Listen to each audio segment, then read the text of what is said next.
Good morning. It is May 18th, 9:38. This is the Budget and Public Employees Committee. Madam Clerk, please call the roll. Alderwoman Sanye.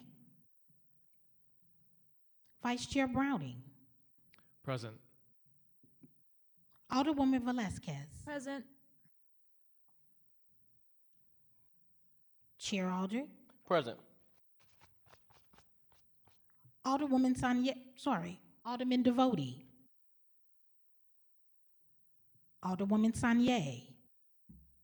3 present.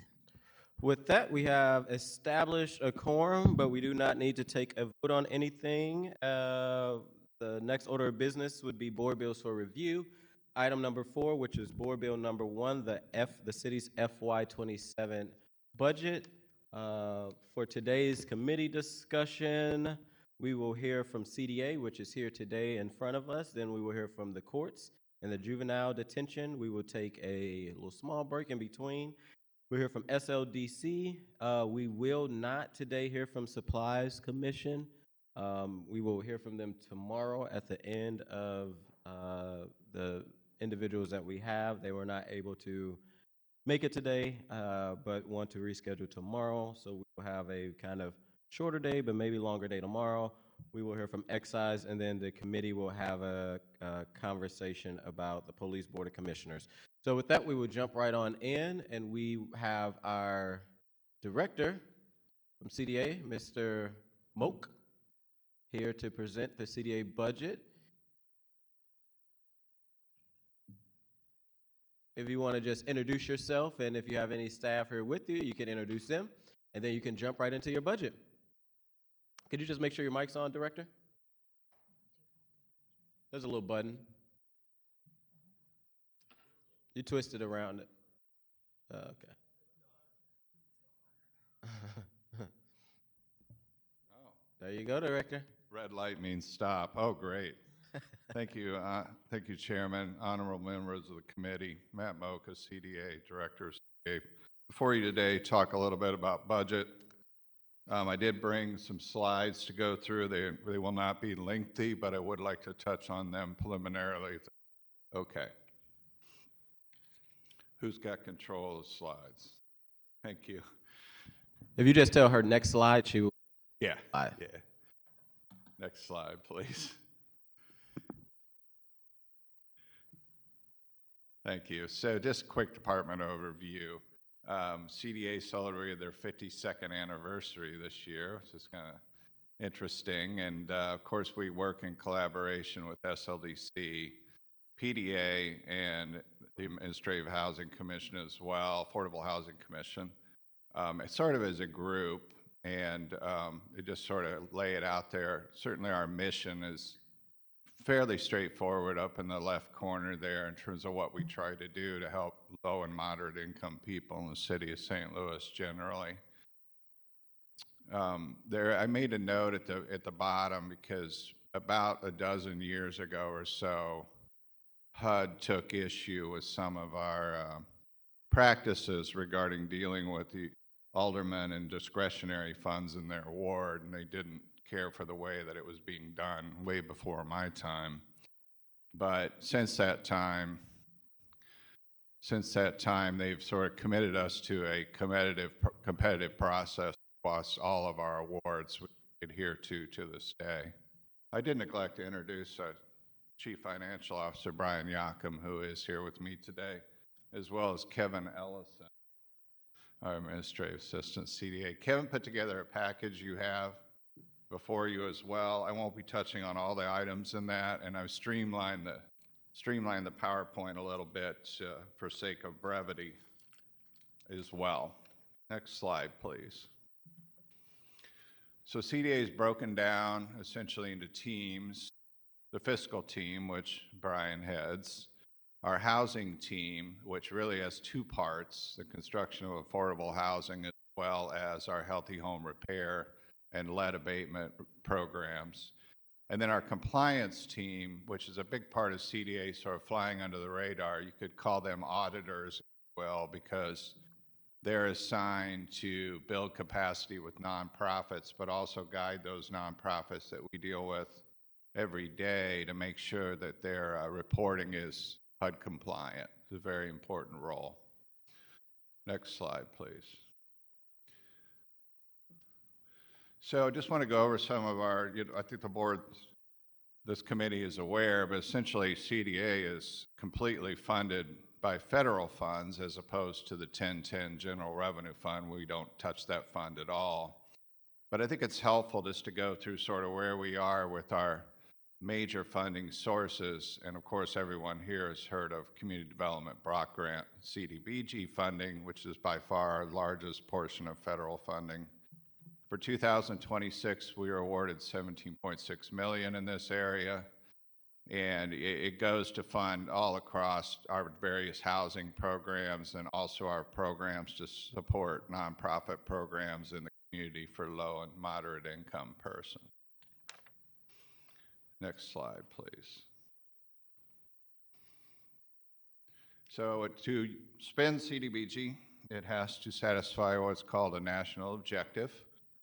It has to benefit persons of low and moderate income. It can also be used to eliminate slums and blight, and it also rarely, but sometimes can be used on what we call urgent need, a fancy word for emergency. Next slide, please. So this is something I like to present whenever I talk about CDA, because people always ask, what are the area median income limits that we have to abide by when we're spending CDBG and home funding, which I'll get to in a second. And there they are. I generally come down the family of four column there. Director, could you pause real quick? Yep. SEO TV, it doesn't look like the stream is online.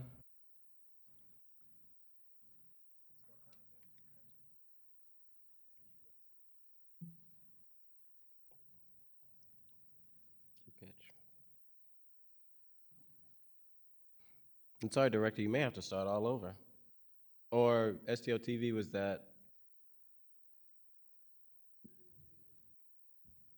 It's streaming now. It wasn't before, but Will that? if we have recorded, if we haven't recorded, we can always post it later. Yeah.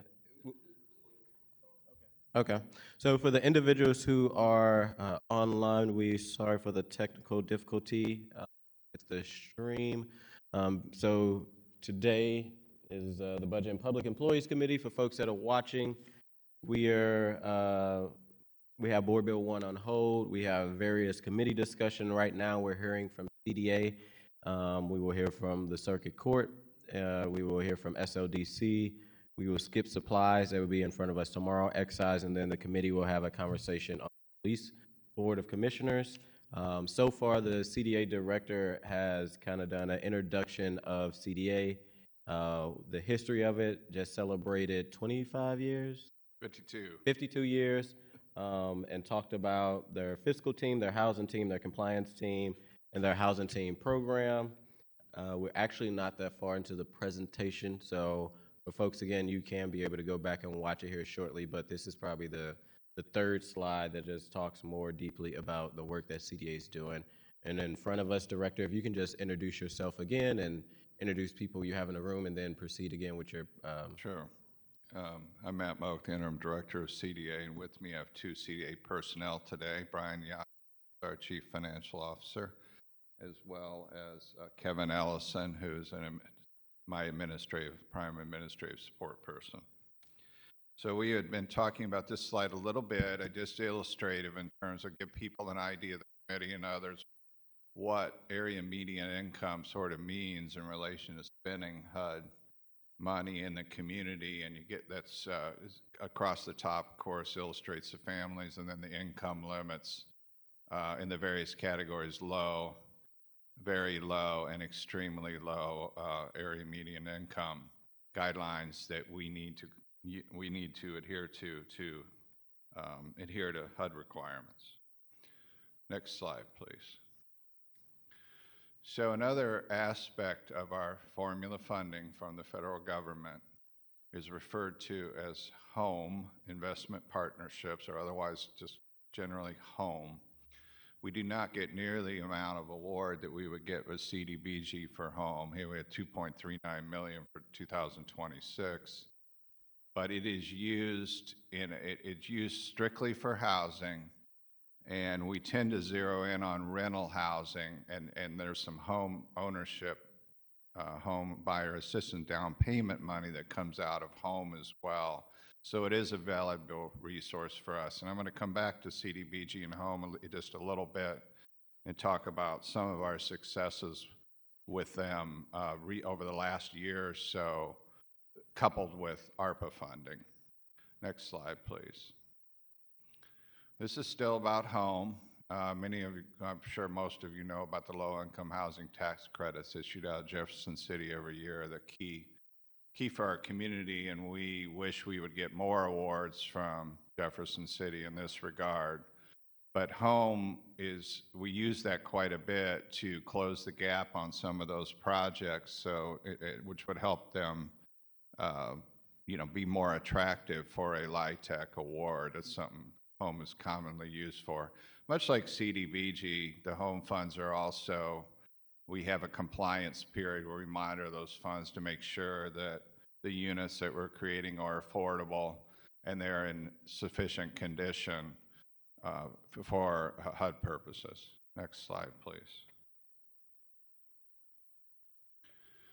So back in 2022, we received, it's different than our traditional home housing funds. It's called Home ARP. ARP represents ARPA. And there was Treasury made an award through HUD of Home ARP. We also received back in 22. I want to say it was around $4 million.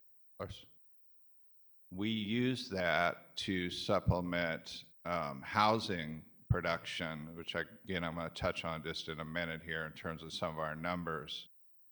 But it is also targeted to situations that sprung out of COVID and had to do with our unhoused population or people at risk of being unhoused. I mention it here because we have to obligate Home ARP. We don't have to spend it, but we have to obligate it by September 30 of this year. So we're down to our last 1.5 million, and if you go to the CDA website right now, you will see an outstanding NOFA, Notice of Funding Availability, for the remainder of our Home ARP. It's open until June 5. The idea here, it could be rental assistance, it could be assistance to those categories of individuals that are listed on this slide, but that's our focus, is support in that area, and we will do so sometime after June 5 when the NOFA closes. Next slide, please. So this is something I put together over the last year to give people I've presented to your committee an idea of what we have done in the area of affordable housing in a roughly 1-year period. And I'm very proud of this slide. I think that probably it has set a record in affordable housing production for our city, and a record that may be very hard to eclipse in future years, and that's because of the right section over there where you see 45% of it is tied to ARPA funding, which of course will be going away after this year. But over on the left, let's break out, we produced 465 affordable housing units last year alone, over 14 million in amount spent on that, creating both single family homes at 80% or less area median income and rental units at 50% or less. Obviously the focus there, you can see there's more rental units than single family homes, but be that as it may, 465 units, and I'm extremely proud of this. Next slide, please. Back to the formula funds. So we have 4 categories: CDBG Home. We also have HOPWA funds, stands for Housing Opportunities with Persons with AIDS. We have $3.3 million awarded to us in 26 for this category. And you can see the slide is designed to assist low-income persons dealing with HIV or AIDS with obtaining housing and other supportive services. We administer this through the health department, and for the most part, our money in this area goes to Doorways. I'm sure most of you are familiar with, and Peter Paul Community Services as well. Next slide, please. Our last category of federal funding, Emergency Solutions Grant, or ESG. This is at $1.55 million. This is an amount that we work with the Department of Human Services to get out on the street. And again, we're targeting that unhoused and vulnerable population, and what we can do to assist there through human services. And we've always had very good luck with working with them. Next slide, please. So this is a question I get quite a bit because the nature of our government in Washington, D.C. is, are your federal funds being decreased or more vulnerable, if you will, and declining over time because of the current environment in D.C.? And the answer, thankfully, is it's not dramatic. So what I put together here, when my first tour duty in 2021, across the top, CDBG Home, HOPA, and ESG are federal funding, and then below that, 25 and 26. And then at the bottom, sum it up. Our CDBG and Home has decreased, but on the flip side, our HOPA and ESG has increased. So overall, from 21 to 26, we're down the 822,322 number, which, I'd rather that be even or be increased, but it's not in the millions. And I think, it takes some comfort in that at this point. Next slide, please. So the budget. I'm sure, as you're all aware, our Board Bill 1 budget for CDA is strictly limited to admin expenses. It does not include our federal grant awards or ARPA funds. The real purpose it exists, the BB1 budget, is to provide personnel with an ENA approved personnel schedule, so our people are part of the civil service system like other city employees, and we need to be of record with our personnel costs in those positions with personnel. But I can't stress it enough, we are not dabbling one dime in the 1010. So in your materials, I'm going to point this out. I'm sure you probably have this page in your materials, and it's also on the website.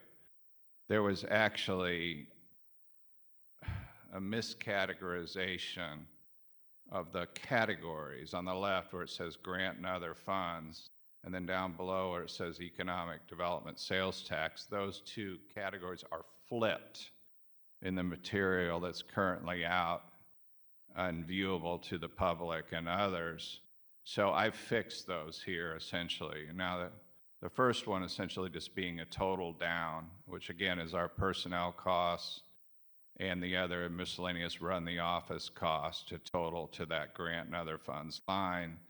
And then the economic development sales tax, which is a special tax, so it does receive a portion, is added at the bottom. So at the bottom of the slide, I don't really want to speak to 25 because those numbers, to be honest, I'm not even sure they don't make sense to me. I just left them there.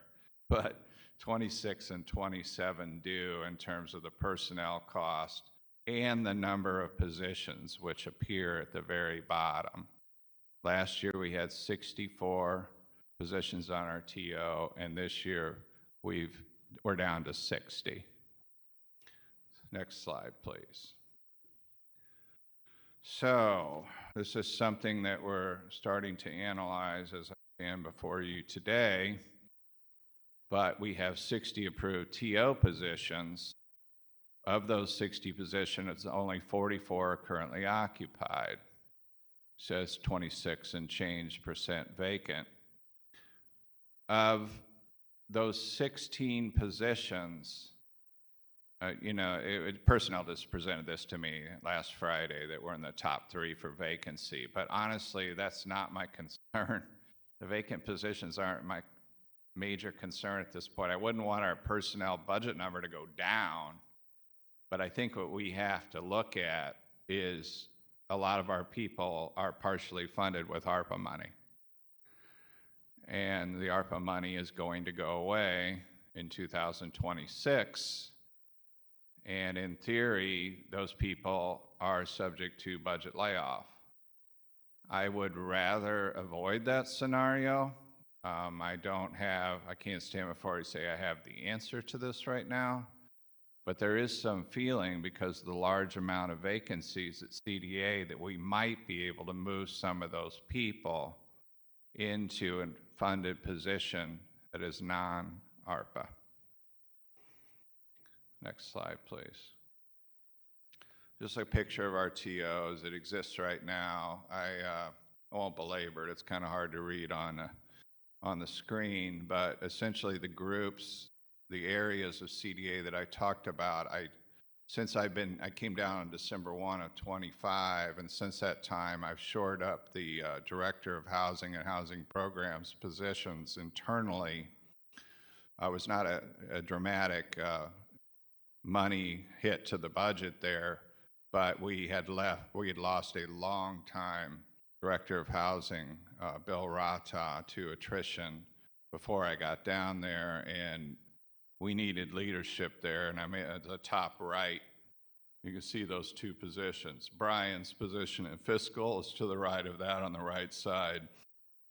And then we have our compliance section on the left, and then an open position right now that mainly oversees environmental review and what will hopefully become a stand-up and rollout of our CDBG DR program. Next slide, please. So I just want to spend a few minutes on healthy home repair. One of our continuing successes at CDA, and I just want to shine the light on it briefly, and I think you will find it somewhat interesting. Obviously, the mission of the healthy home repair, I'm sure you all know. In 2025, we completed 158 projects in this area. Can I go to the next slide? These is by fiscal year, these expenditures, but you can see how they, between our various funding sources, which I've touched on, CDBG Home, Healthy Home Repair includes lead, ARPA, and then the total amount that we spent on healthy home repair across the last 4 fiscal years. If you just look at the total, you can see how in 2022 it was 2.1 million and change. And then starting in 23, mainly due to the insertion of the ARPA funding, it increases fairly dramatically. Once it increases up to 5.5, 5.6, it's obviously stayed there. It's been level. And so I just want to shine the light on that a little bit. Next slide. This slide's probably the most interesting of all in my mind, which is we looked at the last year. This actually goes back to Q1 of 24, and we are tracking the number of homes that have been repaired in some capacity through our Healthy Home Repair Program.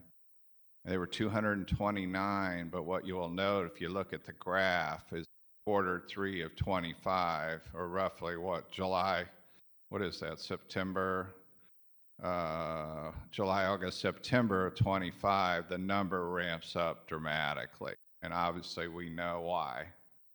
Because if you look at the map on the right, you can see in the tornado zone quite a number of homes that were addressed over this whole period, but certainly during the spike in the numbers that you see there in Q3. Next slide, please. Actually, that is all the slides I formally wanted to present today to this committee. I would be happy to entertain any questions, of course. Thank you, Director. In order of seniority, Vice Chair Browning. Thank you, Mr. Moak. Good to see you here and appreciate the presentation. Give me a second while I flip back here and get my questions.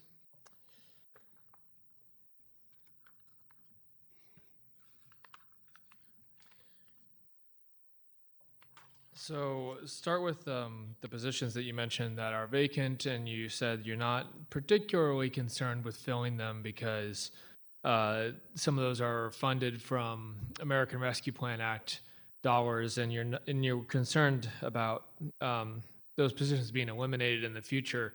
But I know CDA is one of the departments that had a higher ARPA balance that needed to be spent down. Without filling those positions, is there a concern that some of those funds that may have been for those positions might go unspent? I think we're pretty confident that we will spend down all of our administrative or payroll costs.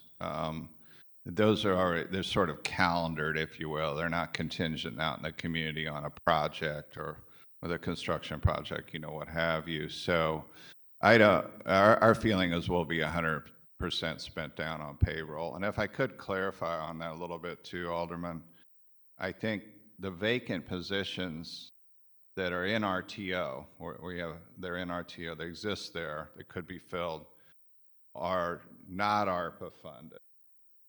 They're not ARPA funded, but we have occupied positions that are partially ARPA funded. So the feeling is we might be able to do something there. We're still analyzing it. I think we're going to have to consult with personnel and the law department as well in terms of what we can really do there. So you're saying you have people in the kind of the ARPA positions right now, but you'd be able to move them over to some of these vacant positions after ARPA ends? Sort of the loose gist of it, yes. Okay, just want to be clear on that. Yeah. Moving on to the Healthy Home Repair Program, I think this is a program a lot of us care a lot about, and certainly one that is helpful. But you know, we've heard of long lists of people, you know, waiting a long time. And certainly, like many city departments, we know there's just having money doesn't mean you can get it out the door super quickly. But I was looking at these numbers that you had in this chart. Obviously, this the incredible increase from 20,773 to 3,212,795 in 2023. That's the slide. Thank you. And then it just kind of maintains at you know, almost 4 million and then another 3 million in 2025. Is that anticipated to drop after ARPA is expended? Well, of course, the ARPA, you see the ARPA contribution coming across there, and that will not be there. It's hard. I would expect probably the number of homes that we're able to repair would drop because of that, yes. To address your first point, though, in terms of the waiting list and in terms of the slowness of the program, I mean, this program started in 2007, I believe, and really ever since its inception, there's been more demand than there's been supply. You know, it's just something that we deal with. We work with a critical partner, Mission St. Louis, and they're moving as fast as they can, and we're very proud of our work with them. But I don't know of a way necessarily to make it move faster. No, I can understand the difficulty there, and I'm certainly not criticizing. I think it's more just that from our side, we hear about people who are on the list and waiting, and we know that limited capacity just kind of puts a bit of a bottleneck on these funds. Similarly, we've heard from the recovery office that the Healthy Home Repair Program was not something that could scale up to the degree that it needed to in order to address the great need caused by the tornado. Is that an opinion you share, or what was your experience coming on? I know you kind of came on in the middle, so you're not responsible for what happened before you, but you, from what you've seen, what were the weaknesses of the Healthy Home Repair Program that the recovery office had to set up a new program in order to get some of these tornado relief dollars out the door. Sure, and I can comment on that to some degree. First of all, I will say the healthy home repair, I mean, our average cost is around $29,000 per home. And where we're going with that money is trying to keep people in their homes, but it is not, for example, replacing a whole second floor blown off by a tornado. You know, a healthy home repair program is just really not designed or meant for that. And I think that's the first point that has to be understood, because it's beyond our scale, some of the damage that we've seen, of course, in the tornado zone. And really, it just wasn't practical that we were going to be able to reach that level of damage. But we did continue to operate in the tornado zone and other parts of the city as well, of course, to the tune of $28,000 or so per house on average, to keep people in their homes. So that's kind of an apples and oranges type of analysis. But the other thing that happened that has gotten some attention is when I came down, we had $5 million in RAMS money that had been sent over to CDA to assist with home repair. I don't know the background on that so much, you know, how that occurred, but I do know that we undertook an analysis as soon as I walked in the door, and I just said, how much of this $5 million can we spend at CDA over, say, the next, year or so? And we concluded that amount was $2 million. So rather than have that $3 million sitting there in the recovery office having this tremendous need for funding, we moved $3 million of the $5 million back to the recovery office. That's received some criticism, which honestly I don't really understand, because in my mind, we were still going forward with our $2 million, but also in theory, the recovery office is taking the other $3 million and going forward simultaneously with us. That's how I looked at it, as sort of a balancing and putting the money where, in theory, it would be spent the most efficiently and move forward into the community. So there's been a little backlash about that, but I still stand by that decision. I think it was the right thing to do. Thank you. That's a really helpful answer. I'm curious about, I think with the American Rescue Plan Act money, we obviously have this deadline, and we have to get that money out by that deadline. And so CDA has been in the position of receiving a lot of that money, but needs to get it out the door. Otherwise, we have to send it back, and it doesn't help anyone. So I look at the approach you took there, looking and saying, how much can we actually spend this year? And figuring out that, no, we cannot spend the full $5 million. And so we want to be able to get it to somewhere that can be spent. So that makes perfect sense to me. And I agree, there is definitely a narrative out there that perhaps this program could have just been spun up and produced more, but I appreciate you shedding a little more light on that. I just think we had to use, sound judgment at that moment in time, which hopefully will prove to be correct as we go forward. But in my mind, that made total sense to me. There's others, since you mentioned the ARPA funds, and they're spot on. I mean, we're still completely obsessed with getting those funds out the door. But one of the things that we ran into in the ARPA area, we had over $4 million that had been pledged to a program called Building Stabilization, which is not a program really anymore. It had to do with Stable Communities program. It was dismantled early on under this administration. But the over $4 million was sitting in that as well with ARPA funds that we were not going to be moving, and so I also moved that through E&A over to the recovery office. To me, that accomplishes two things. It beefs up the recovery office being able to ramp up and get going, but it also gets it off the CDA books so that, in theory, the Treasury doesn't come and ask for it back. So it's similar in a way. I think the analysis for me was similar in a way to what we went through with the RAMS Healthy Home Repair money. That's helpful. Thank you. Well, that's all the questions I had. I really appreciate you being here and presenting. At this time, I'll pass it on to my colleagues. So next in the order of seniority, I don't think is it you or is it Alicia? Alderwoman Saunier.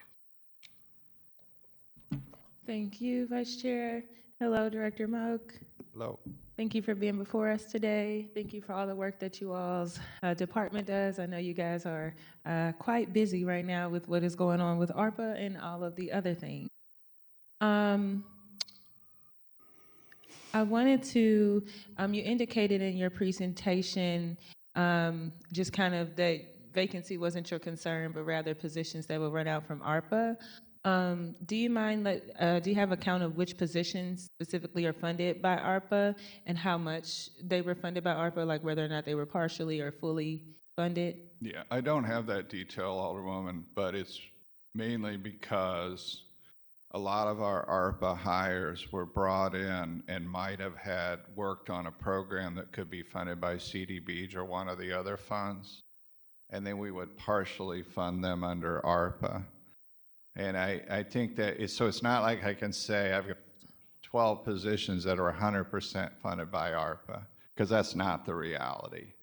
And we haven't gotten down and done the math. And of course, we need to do that. Our focus right now is getting the money out the door.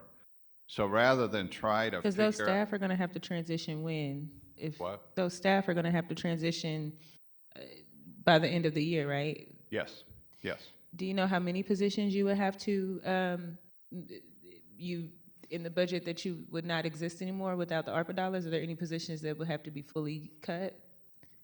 It's projected at 18, I think it's 18.9 positions that are affected anyway, at least partially by the ARPA funding. I have 16 vacancies. Okay. And it's just, I know this sounds rudimentary, but this is how I'm approaching it right now. If I have 16 vacancies, 18.9 to fill, obviously I'm short a little bit. Yeah. But I don't have the, I mean, we're going to. So is your hope that maybe some of the positions that are funded by ARPA can maybe like transition to other vacant roles within the department? That could always happen. And I mean, I'd like to, if to the extent I can do a lateral transfer, which is really what I'm thinking about at CDA, well, yeah, we've got a lot of good people that were hired under ARPA. But it also, of course, it's known to them that they were hired under ARPA and they may be looking at positions in the city. You know, it's hard to really predict what the future holds there. But I'm just trying to be conscientious about it. Yeah, just You will.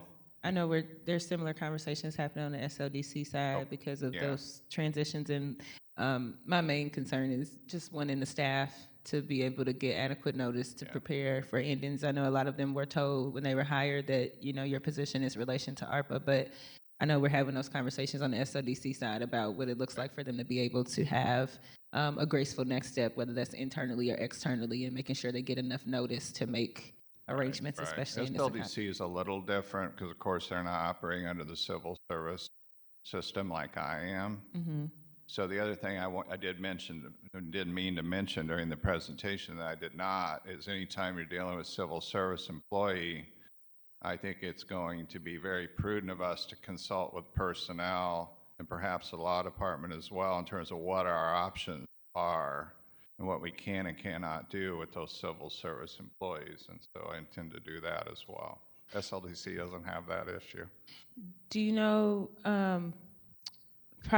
well, we do have other issues in that case, like lawsuits and things that the Civil Service Commission does kind of put a layer of protection in, so pros and cons. Prior to ARPA, do you know what was considered fully staffed for CDA? How many vacancies, you mean? Or just obviously there's some positions that came into existence to execute the ARPA programming, but prior to that, what did fully staffed look like? Boy, that's a good question. Steady at around 32 positions, and now we're at 44. Yeah, I want to say 44 would have been our number, but you're saying. But prior to ARPA, it was pretty steady. You got to talk into the mic so the public can hear you, unless Mr. Moak is going to repeat everything you're saying. Yes, sir. So we need you to come on. if you can come up and either speak into the mic and introduce yourself If you're, so that the public can hear the conversation to be transparent thank you. as you guys figure it out. And just speak into the mic so get up on it. Okay, no, I think And can you state your first and last name? Brian Yocum, I'm the CFO at CDA. You said Brian? Brian, B-R-I-A-N, Yocum, Y-O-C-H-U-M. Okay. And no, I think prior to ARPA, our study staff at CDA was right around 32 to 34 positions. And then with ARPA, we've maintained around 44, and it comes and goes. But I'd say we've picked up another 10 to 12 on a steady basis with ARPA. Understood. Mr. Moak, this next question, I don't know if you've had a chance to look into, but there are obviously a lot of conversations right now about community development block grants, disaster recovery funds, and in most other municipalities, it would be CDA-like or CDA-adjacent departments that would absorb those funds if we were to get them. Do you feel that if we were to be granted some of those community development block grant disaster recovery funds, that your position and your staffing, you would have what you need in order to, successfully receive those funds and allocate them out? The answer is no. I think we would have to beef up staffing. And I have some experience with this already because we currently have a CDBG-DR program for the flood of 22. That HUD is pleased with where we are with it, but to be honest, I feel like it should be more stood up and more active than it is right now, but we're working on it.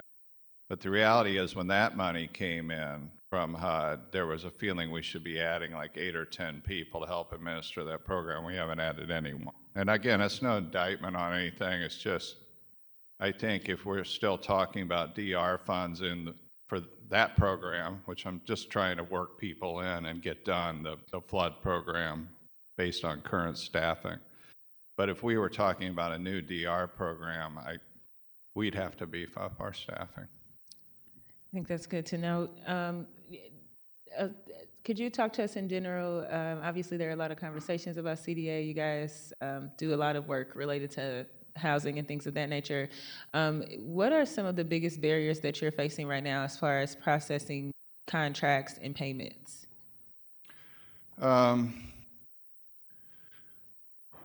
We have a lot of real estate contracts, obviously, that require wet signatures. We're not DocuSign tied as much as other departments may be. So when we made the move in the new comptroller system to essentially electronic contract transfers, if you will, there was a period of adjustment there that we're still climbing out of to some extent in terms of how that new system can facilitate our real estate documents with what we'll call wet signatures through the system. And we're in our 4th month or so sort of working out those kinks. I think that's the main setback that we had over my 5 months down at CDA so far. But otherwise, I think we do a pretty good job with the contracts through the system. Do you have a timeline right now for CDA's housing production NOFA? Just for some context for the public, CDA usually awards important leverage for LIHTC funds. Applications for LIHTC are usually expected to be due in August of the year, and CDA funds are usually the most significant way because they usually serve as additional matching funds that applicants can show to say, hey, we have the financial backing to really pull this project off. Last year, the CDA round of funds was not fully awarded, and only one LIHTC award went to a city project, which was Parkview Apartments. Right. And in addition to serving as crucial leverage for like MHDC directed funding, CDA funds also provide, gap fillers for already awarded but difficult projects to gap, which everything in affordable housing space at this point is difficult to gap. And, there is an affordable housing production nonprofit that relies on the NOFA that is facing federal gaps. on current projects. And so if there is a CDA housing production NOFA that can be applied, those projects usually come close within the next few months and, can make things bring about. I think this is something that's really important to the 7th Ward as someone who wants to make sure that I'm able to continue to maintain an affordable housing stock to complete with our private market and keep us, an economy that has housing for all of us. But it's also really important citywide. I know there are numerous CDCs and numerous nonprofit projects that fit into this boat, and I know there are usually sometimes over 1,000 MHDC awarded affordable housing and waiting production, and it's a significant priority. So just wanted to provide that context for folks who are watching and just curious about what this is, that CDA. This is something that CDA makes available that we put out, and then usually there's something that almost any and every affordable housing developer within our city to apply for to show as leverage as they go after these other funds. And so I just wanted to check in with you, Mr. Moak, on our timeline for that housing production NOFA and just clarify that it usually does go out around this time, correct? Yes, right. The tornado threw us off by a year on our housing NOFA.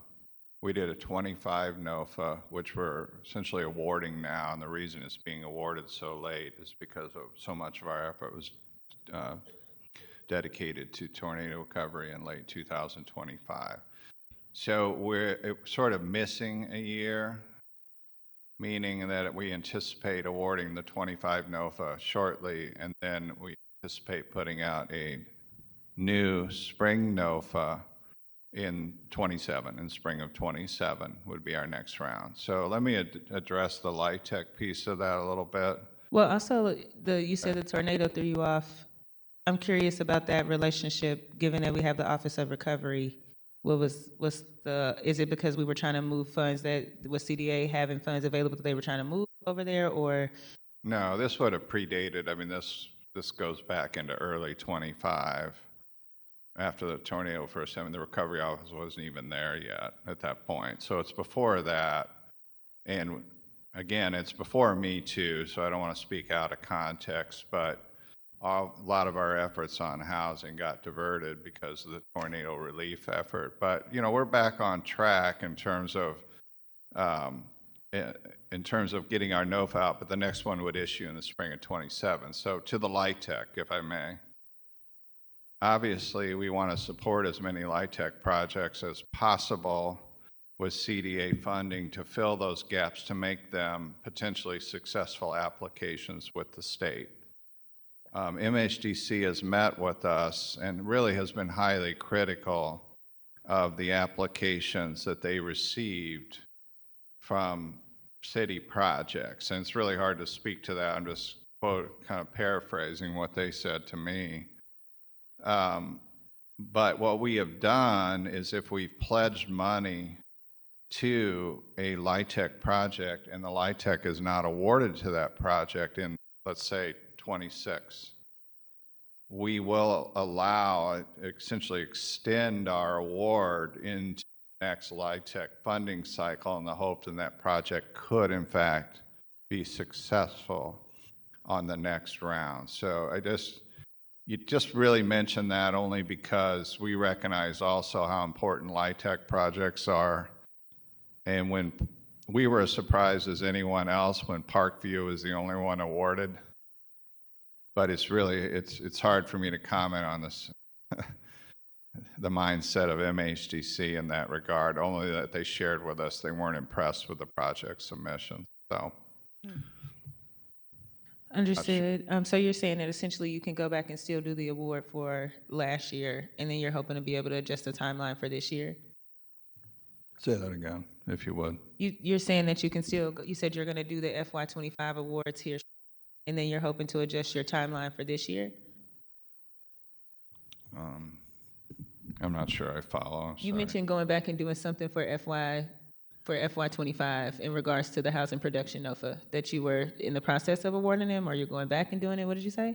Yeah, we just weren't able to do a NOFA post-tornado that we would normally do, is my only point. I wasn't there when this happened, Alderwoman, so I'm not sure exactly what the context was. I just know it didn't get done at CDA. But this year, will we be able to get out the housing production NOFA, or is that timeline? We're going to award on that NOFA that got stalled, but also we're going to do a new NOFA in the spring of FY2027 to try to get back on track with our annual process.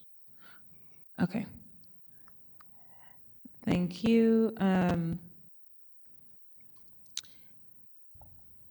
think I will just conclude my questions there for my colleagues. Thank you.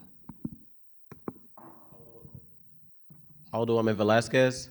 Thank you, Chair, and thank you, Mr. Moak, for being here. I think my colleagues have pretty much touched on most of the things I was looking to ask you about. But one thing I did want to just bring up at this hearing, obviously you probably have all heard that we are very interested in vacancy and reducing the vacancy rates. I know you discussed that the CDA had to shift its priorities a little bit or a lot of it simply because of the tornado. But can you just talk a little bit about that we have this vacant building initiative fund? I know some of the funds are funded by fines and fees, I believe. And can you talk about, can you actually just give us an update on how it's funded and just talk about what your strategy is in this next year to reduce vacancy? I can speak to it briefly. That funding under the vacant fund has roughly $300,000, and as I recall, and it's brand new to me, and I think it was brand new in last year's funding cycle. I have the ordinance in my material somewhere, but it was set up so that fines on property, and I think you were instrumental. Yeah, I think one of our bills funded increase. Right, I remember this. Get funneled to some extent to CDA, among other places.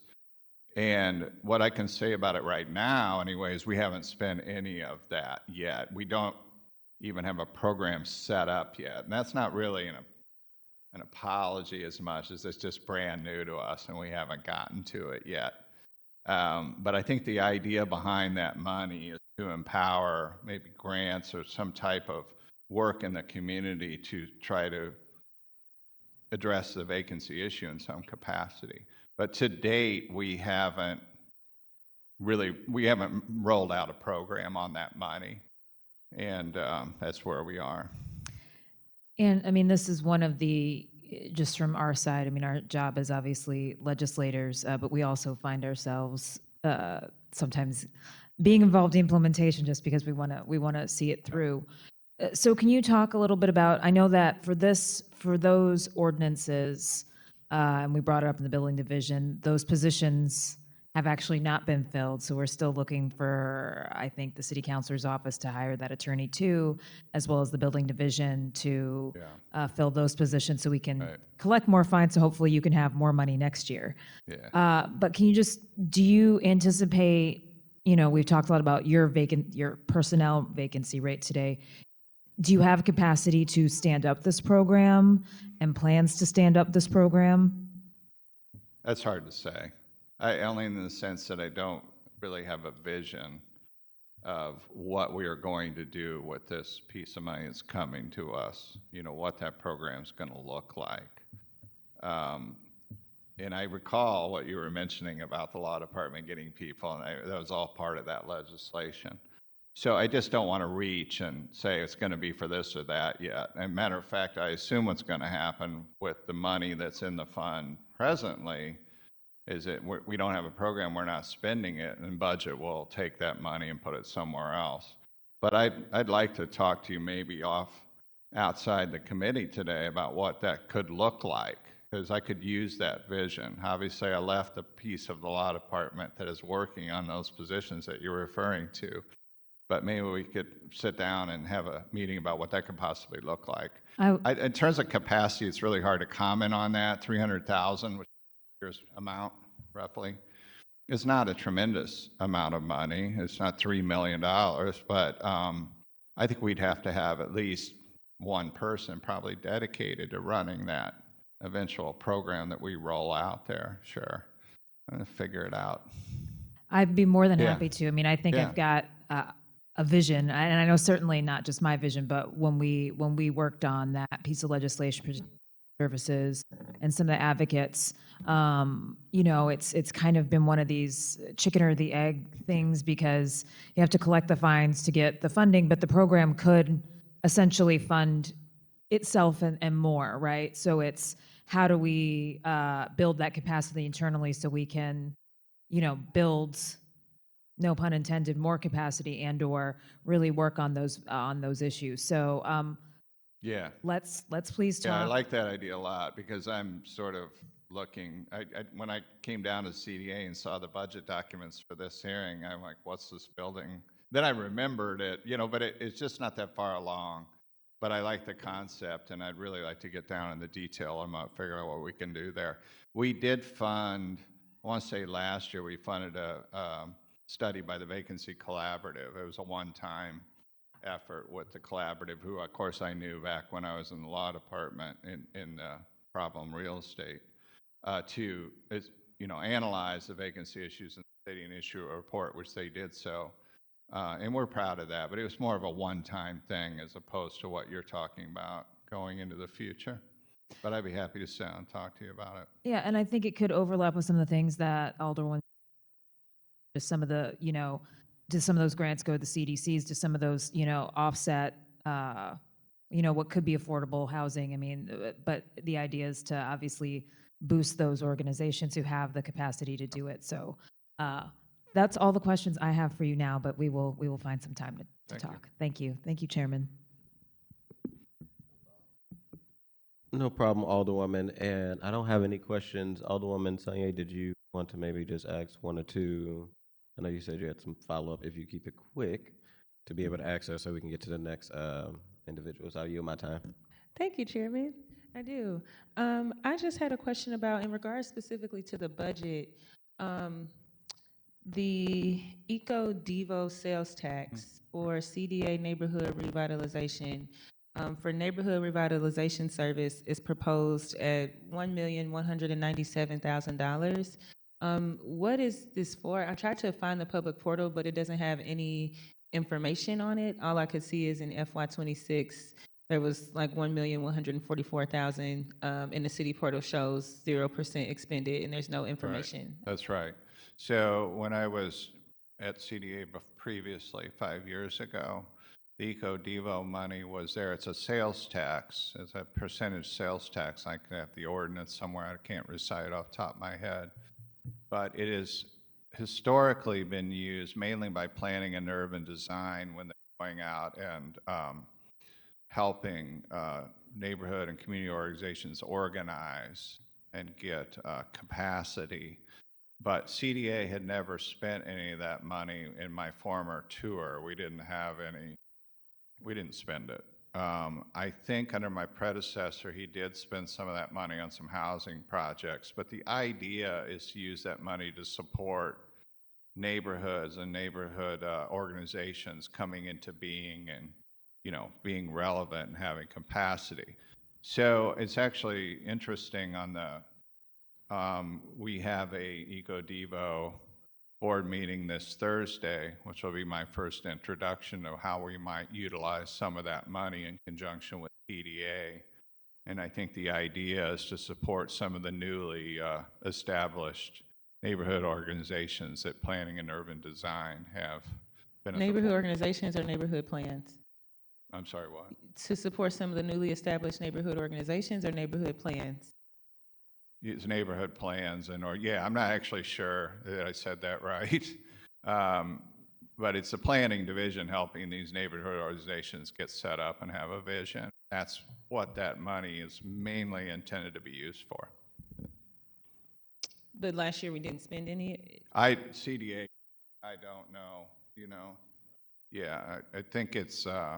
So last year we didn't spend any of it, and this year we're not sure how we're going to spend the money for this year. There's no set plan or vision for the funds. That's correct. Actually, me and on Thursday discuss what that looks like, what that might look like. Okay. And this will kind of be my last question, and they're kind of tied together. In FY26, you were budgeted about $1,429, $696 for a salaried position. But in this year, you're at $538, which is about a $400,000 cut, about a 30% decrease. That's actually very alarming to me. I think your department is one of the departments that has just a heavy, consistent workload, and your department not having the workload that it needs results in a lot of consequences that I think are pretty disastrous for the city, and also it leads to all of us hearing constantly that we're a terrible place to do business. Our processes for developers are slow and things like that. And so I'm just curious, is this budget cut, is that because possibly of ARPA dollars, you guys having to reposition some of those staff, or what is the reason for the 30% cut, given that the time for affordable, housing production and things that your department does is probably stronger now than it might have ever been? I'm not sure exactly. Could you come on up, and then this will be the kind of last inquiry, but if you can come up and speak to the mic. We're not sure what that's a reference to, Alderwoman. So like specifically just your salary positions within the budget, there's a line in the budget that says salary regular employee. And you can see that last year was at $429,000, and this year is at $1,019. I don't know if you all's book is the same, but it is kind of one of the first lines in salary regular employees. Which is that CDBG? What is that you're looking at? It's Fund 510100. And it might be under, it looks like it's kind of under ARPA, and you have it under a few things. It might be home. But if you see CDA, ARPA funds, FY27, and then it says salary regular employees as the first category under that. Okay, for home. Could you speak into the mic, sir? Okay. Yeah, for the home funding, I think the home grant dropped two or three hundred, couple $100,000 from last year. So Maybe page 66. 0.4 to 100,000. I think it went down. Are you on page 64 where it has total positions? 64 positions from last year, right? Now we're down to 60. 60. Yeah, well, or in general, it doesn't even have to be specific to the budget. I'm just curious maybe those positions were moved elsewhere. Was there a 30% cut? I know some other departments will say, well, we had a different source or a different funding line. no, there will be some grants that were reduced in size, and through attrition, we just didn't retain one position or so. And like our problem is funding's been steady, but the cost and benefits, everything keep going up. So over time, we have to drop off one or two positions. So there is some slight attrition that way. Okay, thank you, Chairman. Thank you, Alderwoman. Thank you, Director, for being here. Thank your staff also for being here today to present the budget. Okay, thank you. Thank you. All right, next we'll move right along. We have the Circuit Court, which will also talk a little bit about the Juvenile Division. Whoever from the Circuit Court want to come up and state your name, and whoever's going to present the budget, or at least do the introduction, and then pass it off to the budget, state your name and who you all have here with you, and proceed into your presentation. And I don't believe there's a slideshow, but just a handout, correct? That is correct. Okay. Yeah. I'm Judge Chris McGraw. I'm the presiding judge of the 22nd Judicial Circuit. I was here last year about this very same time. I appreciate the opportunity to present our budget to you. I also want to mention how appreciative we all were. We had an open house at the end of the year last year to show off some of the improvements that this committee approved of the court, particularly our court modernization program. Really appreciate the fact that of all the people that had availed themselves of that opportunity. In fact, I think we're going to do it again this year or next year, or this year, yeah, end of this year, we'll do the same thing. So I brought with me today Judge Katie Fowler. She is the chair of our budget committee. Amanda Sadamku, who is our court administrator and will carry the lion's share of the presentation today. As we've combined both this presentation with the Circuit Court presentation with our Juvenile Court, we also brought in J.C. Whelan. He's our Assistant Court Administrator and Chief juvenile officer, and then Sean Rapp, our public administrator, who also will provide some color to his budget. We provided the handout as sort of shorten or truncate this presentation, because typically we include all that in that presentation. It basically is sort of the overview of the circuit, the number of people that work there, the many divisions that the circuit court works under. And so instead of going through that all again, and we thought it would be easier and present a better avenue by way of the handout. As I said, I think Department 318, Sean Rapp will be talking about the overview. Just a quick summary as to how we come up with the budgets. Early towards the end of the year and early into the next year, the department heads prepare their budgets and submit them to our budget committee, which is headed by Judge Fowler, who the budget committee is made up of a number of circuit court and associate circuit court judges. The department heads make their presentation to the budget committee. The budget committee then makes a recommendation and approval of those budgets, and then submits them to the court en banc for the whole court to review and to approve those budgets. And that was done back in February 17th to 26th. Ms. Sadamko is going to go over with you the overall budget increases for fiscal year 27, the drivers of the increases for fiscal year 27, the electronic monitoring program, the pretrial programming, common expenses for all the 3 buildings, the facility repairs, the human resource project and IT software, and the juror payment per the statutory change. Again, this was something that we talked about at the open house. There was actually our jury supervisor, Joanne Martin, had a presentation as it relates to our juries, and so there'll be some discussion there. Then J.C. Whelan will do the juvenile court, and then Sean Rapp will handle the 318 public administrator budget. With that, I'm going to hand it over to Ms. Sadamko to continue the presentation. Good morning.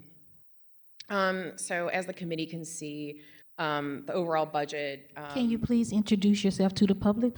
Sure. Amanda Sadamko, I'm the court administrator for the circuit court. The Department 311 budget, the circuit court budget, is proposed for a 7.35% increase. The Department 320 juvenile court budget is proposed at a 7.13% increase from last year. The Department 321 treatment court budget is a level request from FY26. So discussing the 311 budget, the drivers of any increases or decreases, I'll take up the personnel section first. We are proposing 2 new full-time positions at the circuit court, one being a pretrial bond supervisor. This is reflective in the increased caseload for the pretrial office. Our pretrial services and bond office operates 24 hours a day, 7 days a week at the circuit court and with an office over at the Justice Center. This position will help support the line staff in gathering and complete interview information so that the judges who are reviewing initial appearances and bond hearings have all of the necessary information to make good decisions in each case. And then those including any conditions of release or bond or electronic monitoring. The second full-time position that is in the proposed budget is an IT technical support analyst position. I think all the members of the committee that were present at the open house have seen that we've been modernizing the courtrooms as Judge McGraw described. We have now completed 12 courtrooms of the 31 divisions. And with those new amazing technical advances come some issues and fixes, increases in work orders or repairs, or really training. The goal of these modernized courtrooms is to increase access to everyone, not just law firms, solo firms, pro se litigants, and so we need a additional technical support analyst to support those, troubleshooting reports and resolve any issues so that the court hearings and all litigants can have equal access to the court. In addition, the personnel section of the budget includes annual raise. The judges have approved a 4.5 cost of living raise. This is separate from what the City Department of Personnel is implementing for the civil service employees.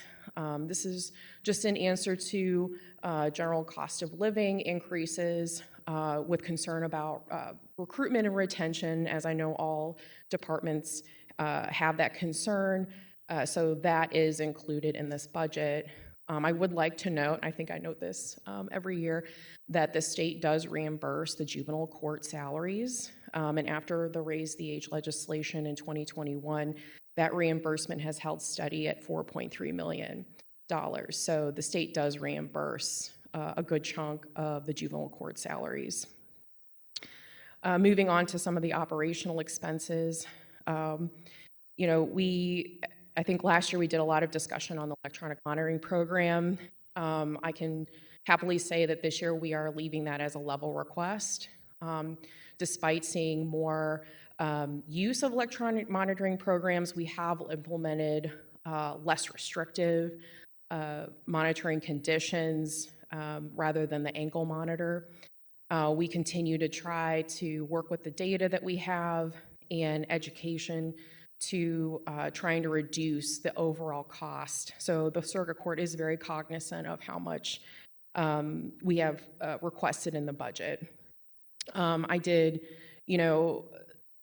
realizing the, or at least being sensitive to the population over at the Justice Center, and as a comparison, we received data that from July 1st, 2025 to March 1st,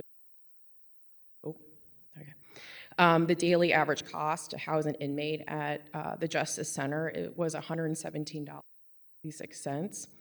The daily cost of electronic monitoring, if on release, if it's court paid, is $6.75 per day. So hopefully we are, we're trying to use the funds responsibly and having safe release conditions for pretrial defendants. The accounts 5660 pretrial programming, there's a slight increase in pretrial services that we're requesting. And if you recall, that those services include housing, job training, employment assistance, behavioral health referrals, and just general wraparound services for defendants. So we have 5 community partners that help us connect litigants with these services. From July 2025 to November 2025, so over 5 months, there were 247 screenings and 180 pretrial defendants were enrolled in pretrial contacted services. So moving on to some of the facilities items, we do have our common expenses for the 3 courthouse buildings. And those are buildings that are typically shared with other agencies, city agencies, state agencies. That's a cleaning contract for all the buildings, elevator service, and contracted maintenance. So those are rising costs between 3% and 5% for next year. We have a few facility repair projects, including installing cooling in data rooms, plumbing repairs that have generally and replacing the bird netting over at the Carnahan Courthouse. In account 566013, we do have some new items in software. The court has been really trying to strategically integrate more of the business into the Oracle system. And that would include, we've invested funds in here to do a consultation and design of a learning management system to replace some of our paper functions. We've gotten a quote, and with the help of ITSA, we'd like to move forward with implementing a LMS system. And the second one is an applicant tracking system. We have added funds to do consultation design work with the city vendor to start work on that software system. And lastly, as Judge McGraw alluded to, in account 5665, legal services, that reflects the statutory increase in juror pay. As you know, that jurors are summoned to court to complete this really important duty, and the legislature has opened up the opportunity for the circuit to review the juror pay. We are considering, it has not been implemented yet, but we'd like to have sufficient funds in order to implement some kind of sliding scale pay schedule to reflect the length of service time for jurors. And although it won't compensate them for their full-time work if they're missing work, but it will supplement their time with the court and in their service. And that concludes my presentation for Department 311. I don't know if you have questions for my portion. We will just go through them all. Yeah, we'll just go through all of them, and then Sure. if folks have questions on the different departments, I'll bring it up. Great, okay. I'll have Mr. Wine come up.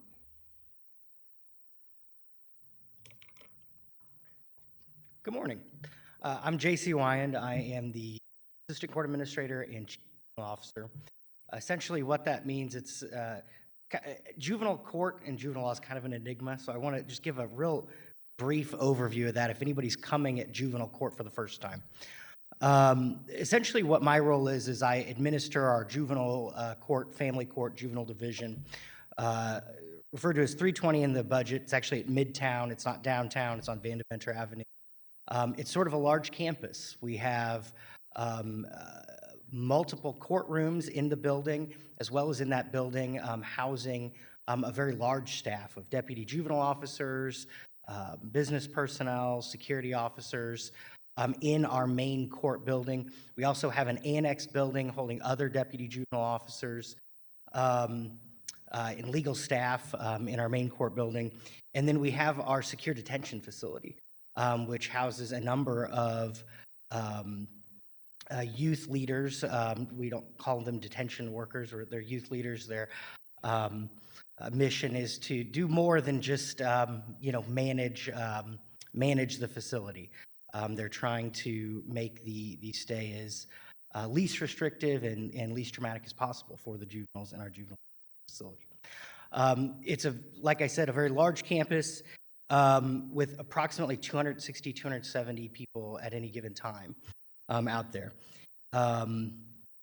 And obviously I'm a little biased. I think it's a very important thing not to go too much into criminal justice, but as we all know from the research, recidivism is significantly lower if we can impact the life of a juvenile than if we can only reach them when they're an adult. And so while some people may not really understand exactly what we do, it is a worthy goal and a worthy endeavor for the individuals and also for our community. The two types of cases we handle at the Family Court Juvenile Division are what most people think of when they think of juvenile court, juvenile law. That would be delinquency or special services cases where that is a juvenile under the age of 18 that has committed a law violation or a status offense. The other type of cases we handle are care and protection cases. And those are cases where, for whatever reason, parents are unable to care for a child or children, and they need some assistance in doing that. And sometimes that involves those children even coming out of the home and working toward reunification with those parents. So whether it's focused on treatment of a juvenile for a juvenile or treatment for a family to reunify a family, those are sort of the core missions of family court. I will say I wanted to echo what Judge McGraw said, thanking you all and just our city and our board. for being supportive of the courts and for juvenile courts. I've been here for under 2 years, about a year and a half. Prior to this, I have been in this juvenile game, family court administration, for about a decade. And I know how the state funds juvenile courts. I know how some of our brother and sister cities are funded. And from my experience, the support and knowledge and care that the city shows our court system, in particular our juvenile court, is the best in the state. I think that's something y'all should be very proud of. I think our city should be proud of that. And I personally very much appreciate it. As far as our budget this year, obviously Ms. Sadamka spoke about the overall increases court-wide. I don't need to go into that. I do want to just briefly talk about the big picture items for juvenile. Last year I was here, someone asked me a really good question. They said, is there anything not in the budget that could really help juvenile court? That's an important thing. I appreciated the question. I wasn't expecting it, but I thought, well, no, I'm really, that's a really outside the box question in a meeting like this. I thought that was very cool. In thinking about that, thinking about big picture items, obviously our juvenile detention facility is our biggest expense, right? Our biggest liability, our biggest impact zone of the family court and juvenile division. Prior to me being here, if you remember, there was a rash of breakouts, of escapes from the juvenile detention facility. Prior to my getting here, some significant steps were taken to take care of that. And since well before I was here, there has not been one escape. We're very proud of that and very happy about that. In the course of that, many security people, experts, consults, came through the juvenile division and would look at what are ways we can better secure our juvenile detention facility, because we don't want a juvenile escaping for obvious reasons, for their own safety as well, of course. And in that consultation, one of the major things that every security expert we talked to were our doors. There's still a significant number of wooden doors in the juvenile detention facility. And as you can probably imagine, wooden doors aren't the most secure. They're kicked open. And so really all of our big increases are mainly in our facilities in repairs. But like I said, our big ones are all related to the idea of juvenile detention security. Just to upgrade the doors, that is $120,000 to make sure that our wooden doors are actually secure. We also have an exterior door lock and control upgrade because we are using, in most all doors in the detention, a physical lock, a key that goes in the lock. Obviously, again, not the most secure. Those can break. They actually break off often in the locks. This exterior door lock and control upgrade, which is a major increase, that will significantly increase the safety and security of the juvenile detention facility. And then to tie into that, we also have expanded control access readers, door sensors. So instead of they will be the physical keys, it will be a key. And then as well as a control panel to control all of those. Again, that's the facility and grounds, which would be 5638, and then the sort of sub-account is 5620.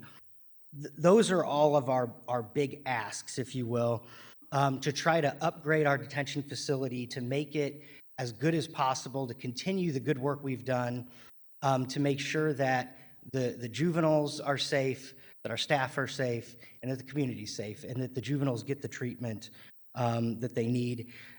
This will not only help with the security of detention, but also response time. The physical locks, the types of doors that we have, with the key lock, if there's a crisis situation and we need an emergency response, it will be so much quicker. Estimates that we could get there twice as fast, which again is, I think, a really wonderful thing and a very worthy endeavor. The other two major increases are, again, facility related.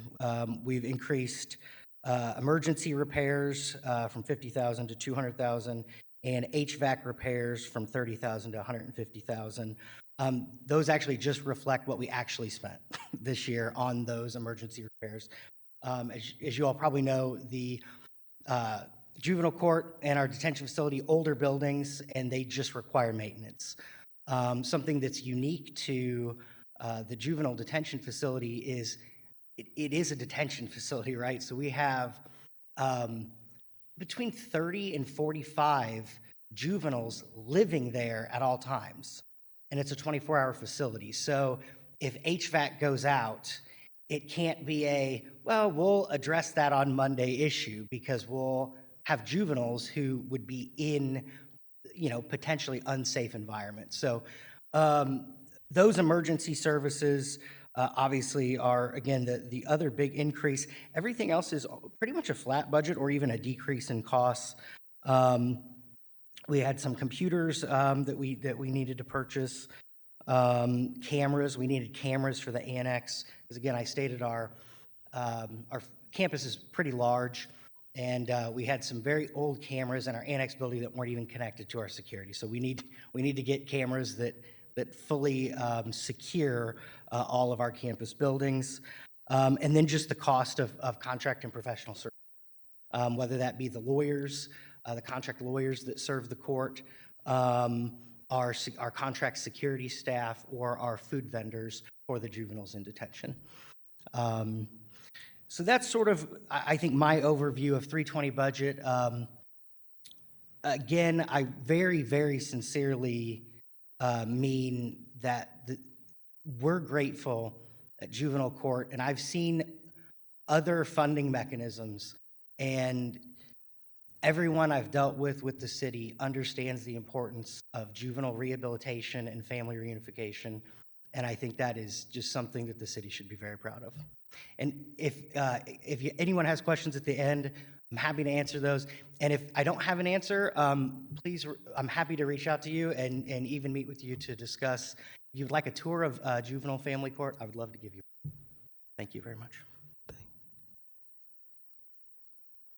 I'd like to invite Sean Rapp, our court administrator, and give us an overview in the 318.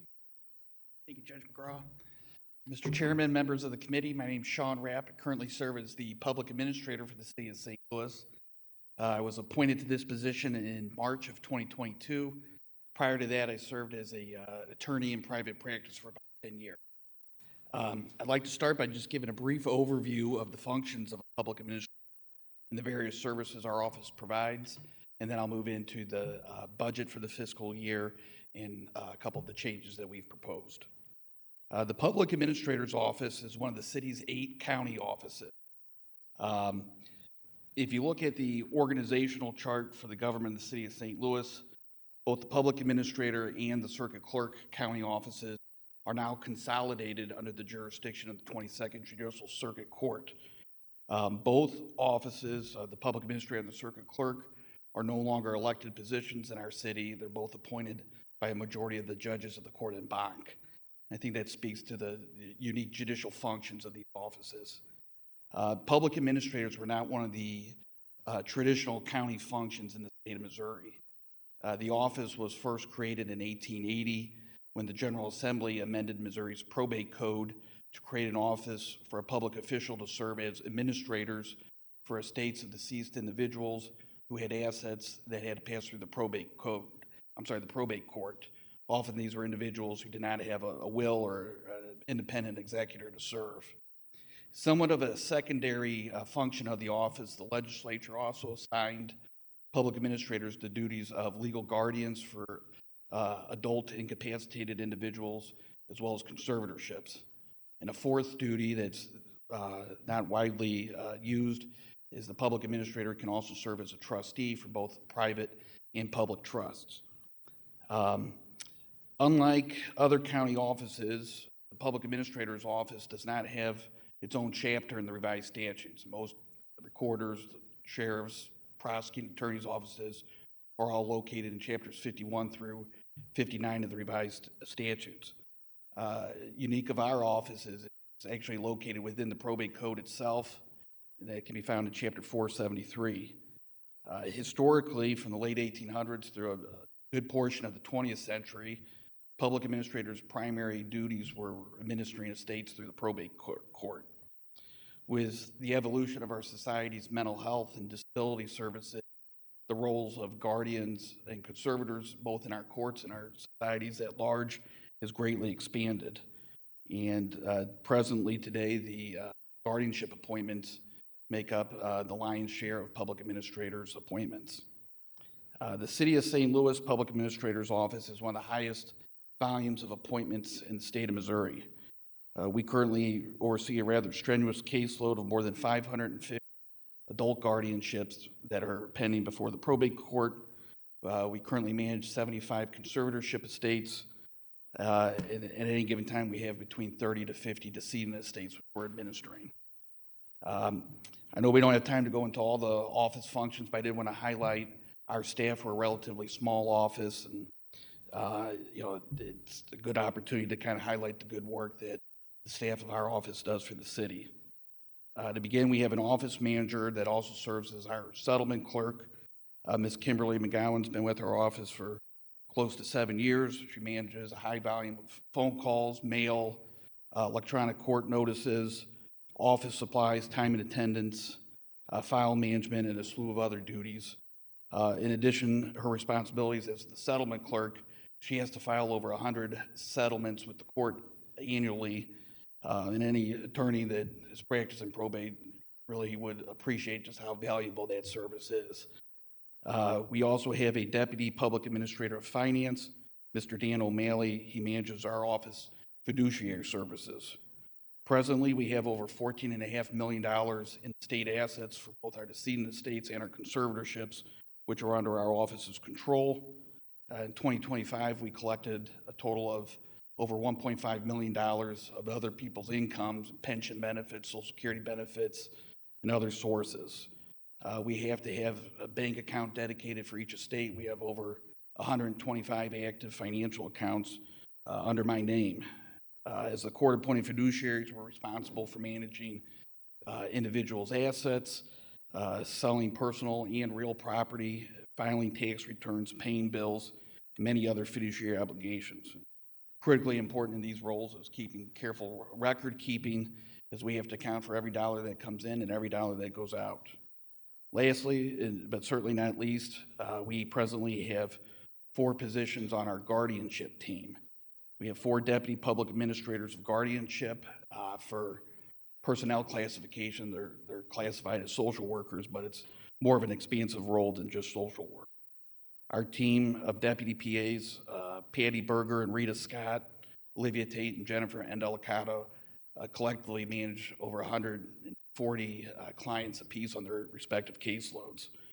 It's a job that largely goes unnoticed, and due to a large part the fact that our clients' personal affairs remain private, they're not on display for the public to see. And I think that's particularly important when you have a public guardian, that you maintain the dignity and the right to privacy of those that were appointed over. Briefly, our caseload is very unique.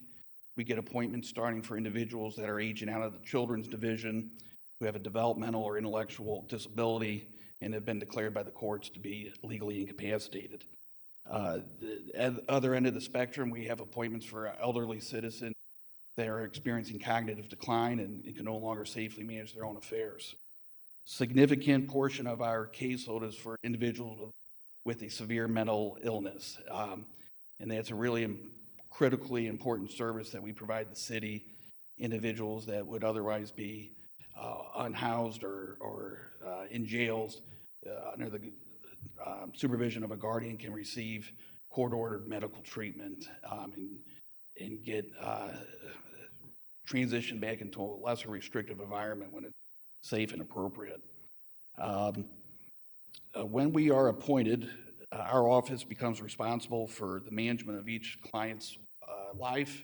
We have to make decisions on where they will reside, their medical care, overseeing their community-based services, and also as a solemn responsibility of making end-of-life decisions.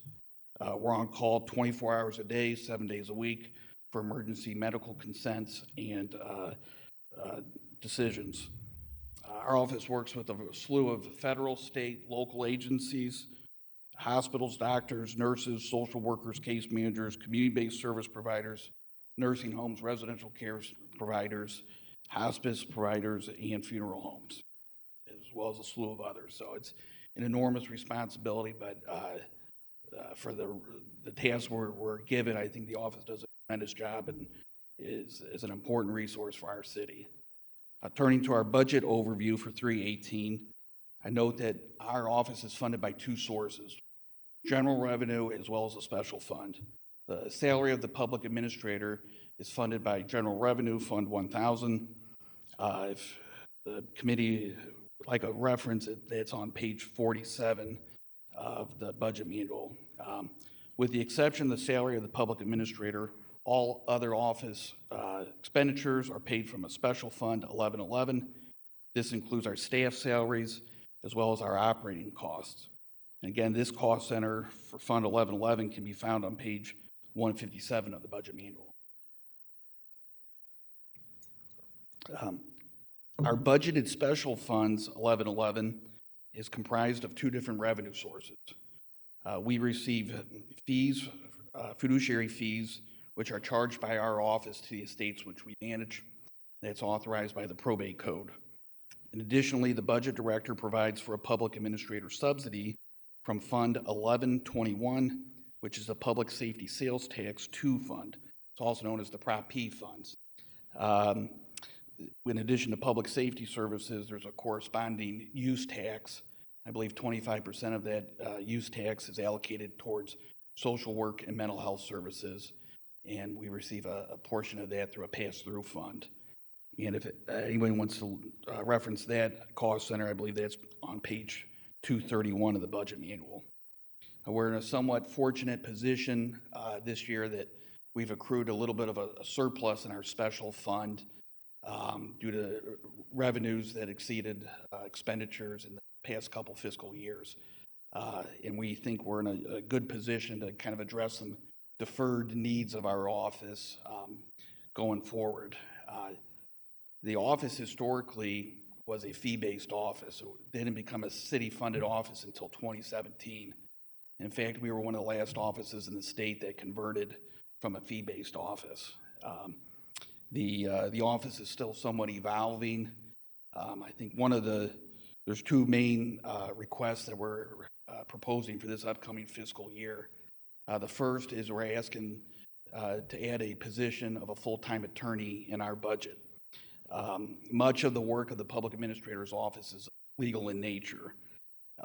We think this position is going to add an important level of stability and oversight to ensure that our office is continuing to meet our legal responsibilities and fiduciary duties as court-appointed guardians, conservators, and personal representatives. There's also a corresponding benefit to the city in that a breach of those duties can result in subsequent liability. State statute does state that the county, or in this case the city, shall defend and indemnify the public administrator for any alleged breach of duty. And that's always a concern that I focus on. The city of St. Louis is unique in that the public administrator for the city represents themselves solely on a pro se basis before the court and the various judicial proceedings we're a party to. Again, this was somewhat a result of necessity. When the office converted in 2017, there wasn't a budget room for the salary of an attorney. The responsibilities of serving as a department head as well as managing a caseload of this size make it very, very challenging to dedicate enough time to focus on all the legal work that's required. And pleadings, court appearances, presenting evidence before the court, examining witnesses. It's quite a challenge, and I think it's going to be a great benefit for our office to have a full-time position that can focus on that. I also am proposing that this position serve as the chief deputy for our office. Currently, we don't have a second in command, and I think that's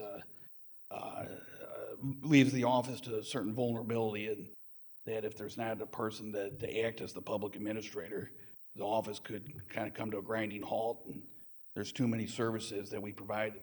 You can't start and stop those. So having a chief deputy that can serve in the absence of the public administrator or supplement their role is going to be a big benefit to us. And the state statute does authorize a public administrator to delegate to a deputy who's a licensed attorney the authority to execute inventory, settlements, surety bonds, pleadings, and other documents that are filed in any court in the name of the public administrator. They shall have the same full force and effect as if executed by the public administrator themselves. So in essence, this role would be able to perform any of the duties required of the office.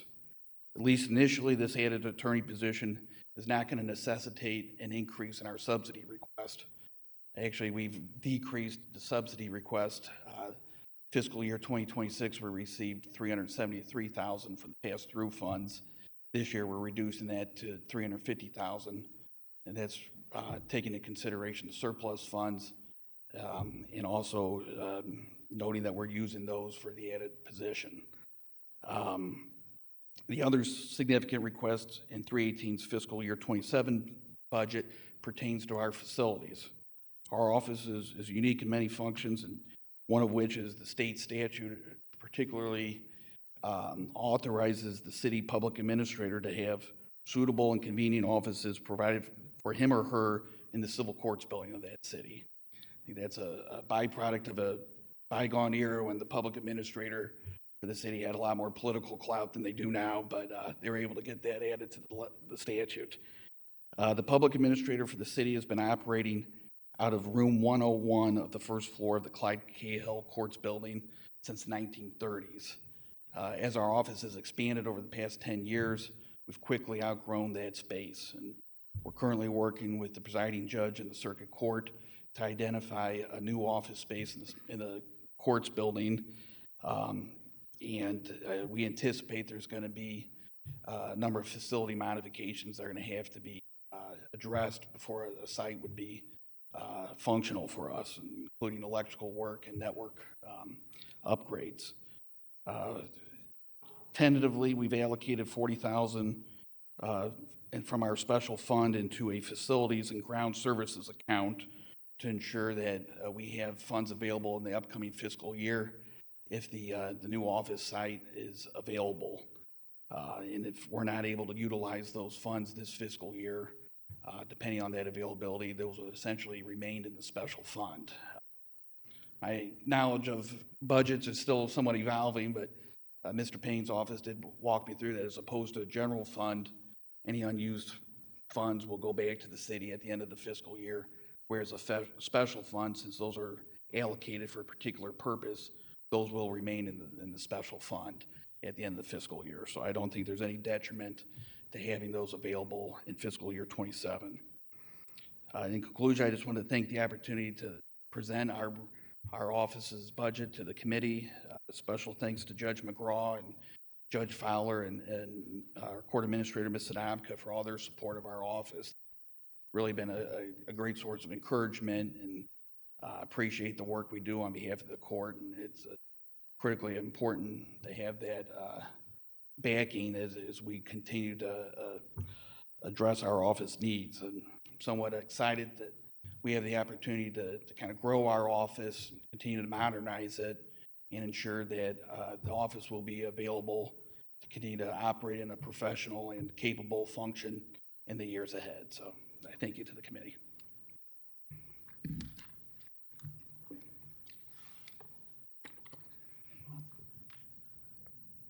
That concludes all our presentations, so we welcome any questions. Thank you, Honorable Judge. We will start with Vice Chair Browning. Thank you, Judge, and thank you all. I really appreciate the really detailed update, and I also just want to thank you for the opportunity with the open house to tour the courthouses and see what you're doing there.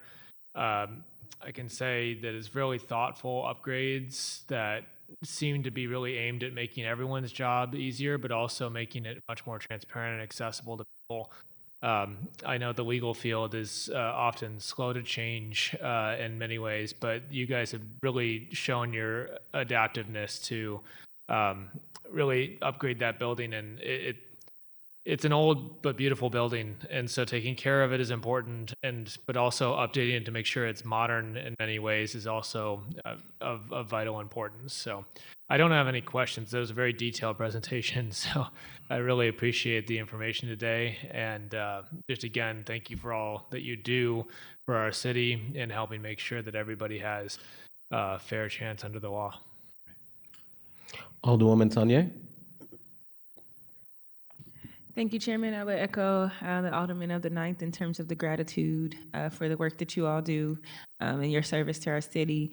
My specific question is just your professional services, specifically general funds, treatment court. There's a professional services line that's $384,552 for this proposed budget, which is the same as what was given last year. And my question is just, what do you contract out for this line item, and what services are connected to that? I'm assuming that relates to the 3 to 5% increase in the professional services. General funds, treatment court, professional services, yes.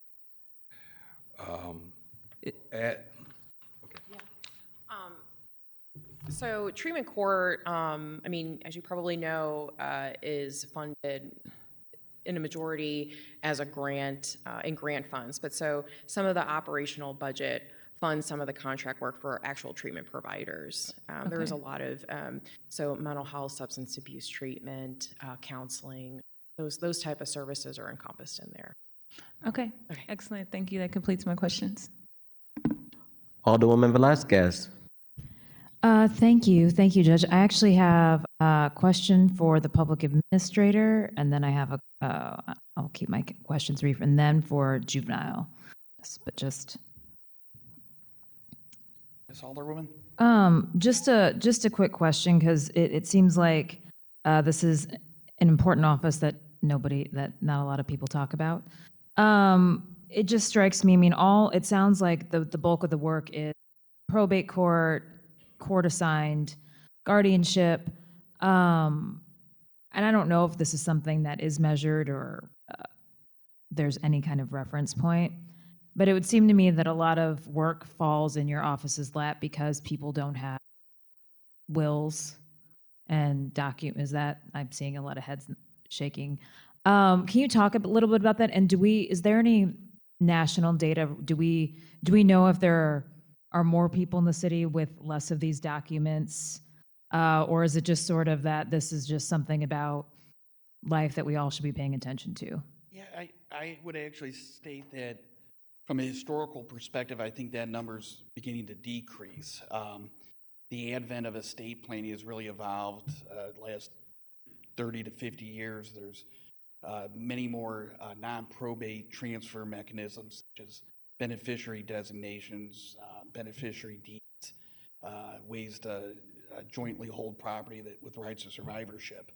Having practiced privately and done estate planning, any good estate plan can still go wrong if assets aren't properly managed or titled. So I think it's inevitably just going to be a function of our society. But with respect to estates, I would actually say it's somewhat of the opposite, where there's probably less decedent estates going through our probate courts. And again, I'm not the probate commissioner, but that's just my kind of experience. Conversely, the number of guardianship filings and conservatorship filings for individuals that are still obviously alive has greatly expanded and continues to expand. I know that there's a statewide kind of crisis with our Department of Mental Health and getting people into state forensic hospitals, and it's a long bed list. And so I think majority of what we're focusing on now is trying to work through the mental health segment of our population and managing kind of a broken mental health system. But it is a statutory function of our office to serve as personal representatives. The courts all can appoint a private attorney to fulfill those positions as well.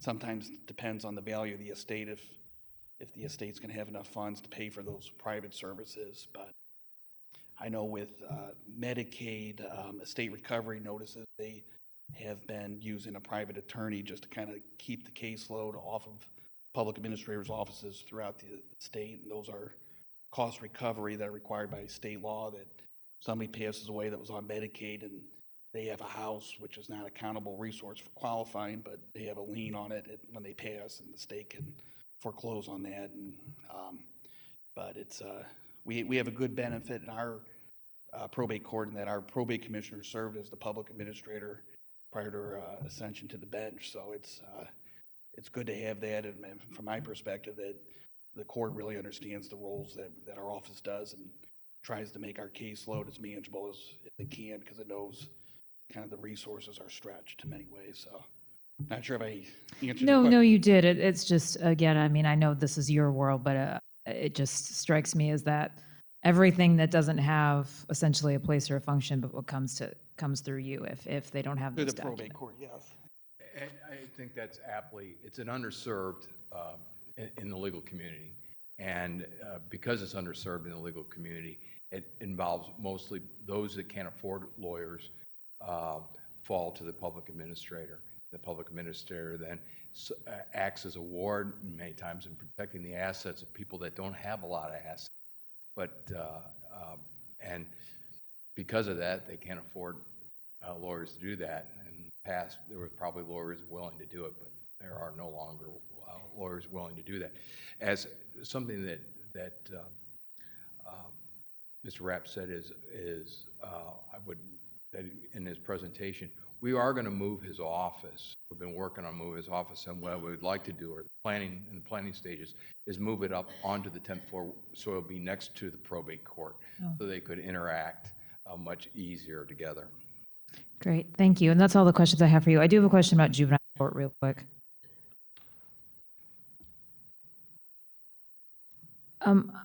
Thank you. And I do want to echo the gratitude from my colleagues. Thank you all for being here, persisting with our many questions.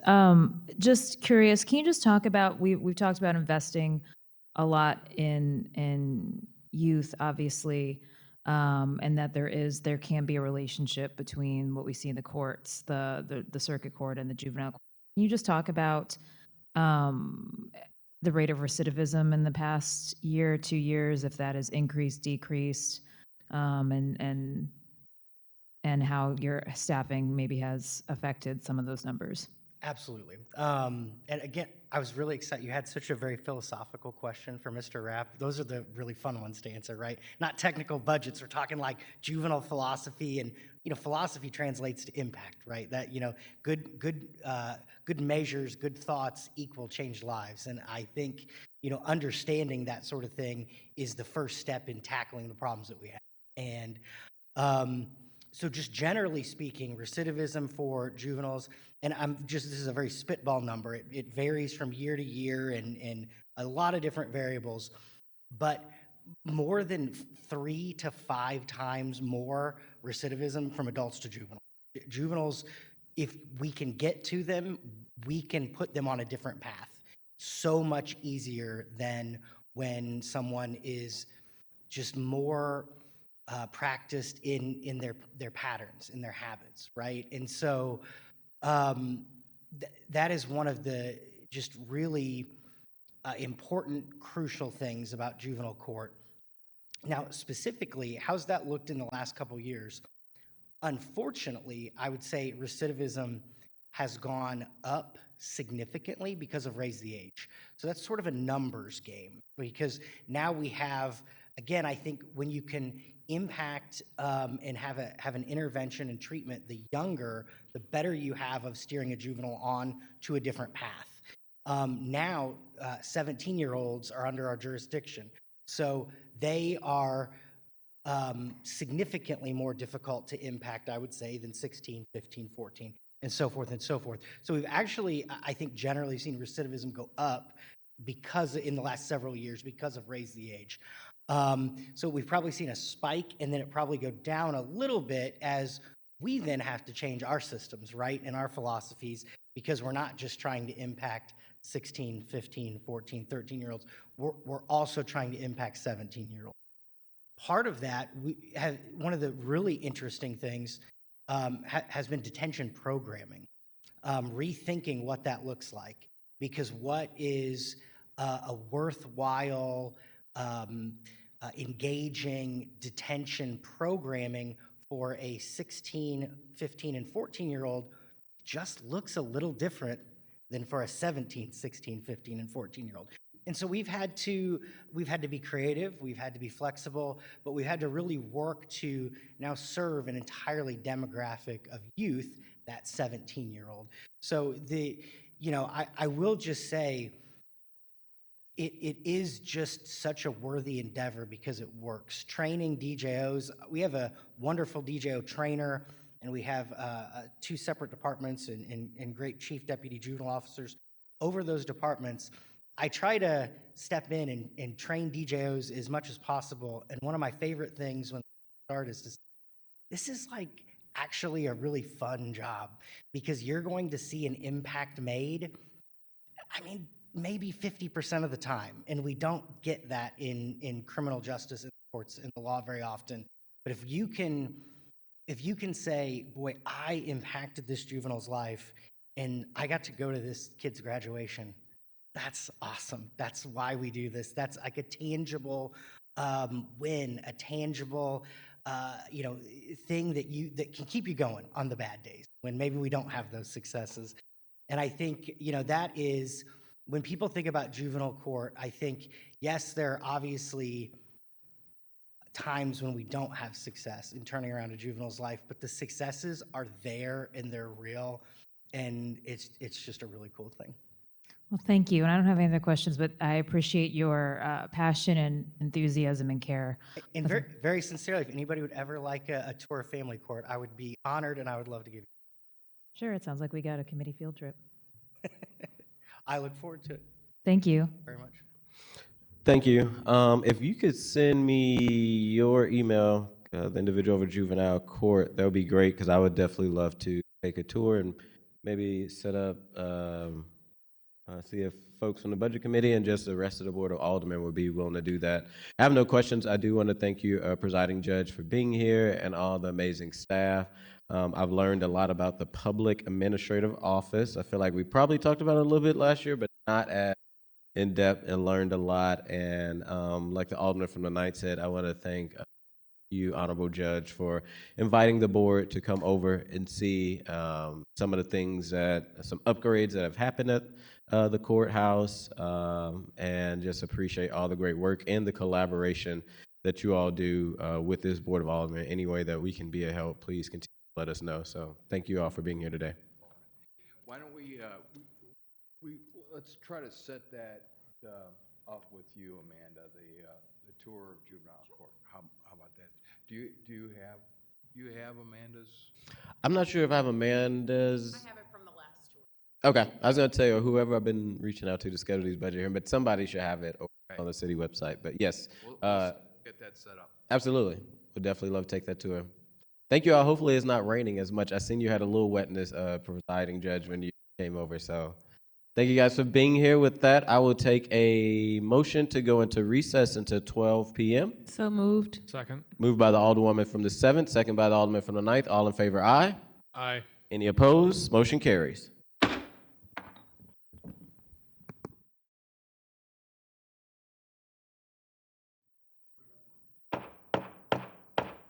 All right, the Budget and Public Employees is back from recess. I'll take a motion to come back into session. So moved. Second. Moved by the alderwoman from the 7th, second by the alderwoman from the 6th, that we come back in session. All in favor say aye. Aye. Any opposed? Motion carries. We're back from our recess, and we will hear from SLDC. So the director or CEO president, you can come on up, state your name, introduce anybody you may have here with you, and then start your presentation. All right, well, thank you.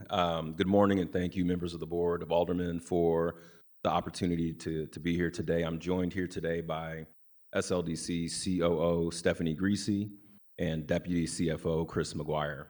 So for those I have not yet had the chance to meet, my name is Stephen Westbrooks, and I'm currently the CEO of SLDC. And I took this role because I believe deeply in the future of the city of St. Louis and the importance of building an economic development system that is strategic, disciplined, collaborative, inclusive, and capable of producing visible results for residents and businesses across the city. Over the past about month and a half, I've spent significant time listening to my senior leadership team, staff, developers, neighborhood leaders, institutional partners, and many of you to better understand both the challenges and opportunities facing St. Louis today. And one thing has become very clear, that the city does not have one singular development challenge, but different parts of the city are experiencing different market conditions, and our approach must be flexible enough to respond accordingly. That understanding has shaped the strategic framework we're developing at SLDC that I'm calling Create, Accelerate, and Support. In areas where markets do not yet function, SLDC must help create the conditions for investment through land assembly, coordinated capital deployment, and focused catalytic activity. In areas where markets exist but are underperforming, think downtown, we must accelerate progress by reducing development friction, improving predictability, and strengthening the development environment. And in areas where markets are functioning, we must support and strengthen long-term resiliency by expanding access to capital, supporting businesses and entrepreneurs, and broadening participation and growth.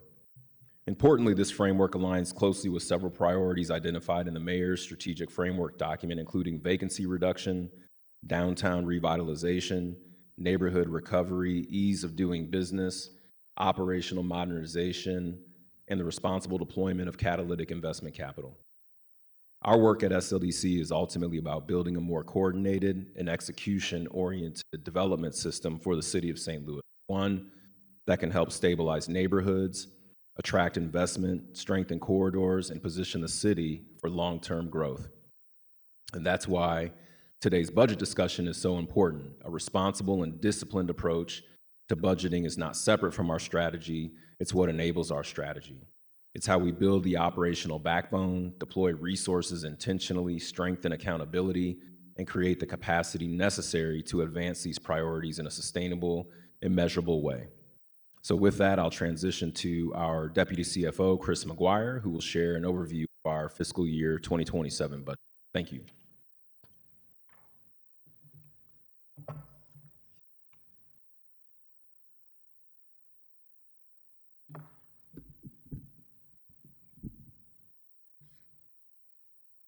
Good afternoon. Good afternoon. Thanks for the opportunity to be here today to present the St. Louis Development Corporation 2027 budget. My name is Chris McGuire. I don't know if I met any of you in person, but I've been around for 36 years over at the Development Corporation. It's been my honor to serve there. You should have in your possession the full budget that was delivered, I suspect, correct? And I'm going to be going over, it'll be focusing on page 2, which is the budget itself. As you know, St. Louis Development Corporation is the development arm, the umbrella development arm is for the one-stop shop development here in the city of St. Louis. I'm going to start on page 2 and go through those numbers. The total budget for fiscal year 2027 is just over $14 million. That represents a decrease of like $1.4 million from 2026. That's a 9.2% decrease. The budget in 2026 was 15.5.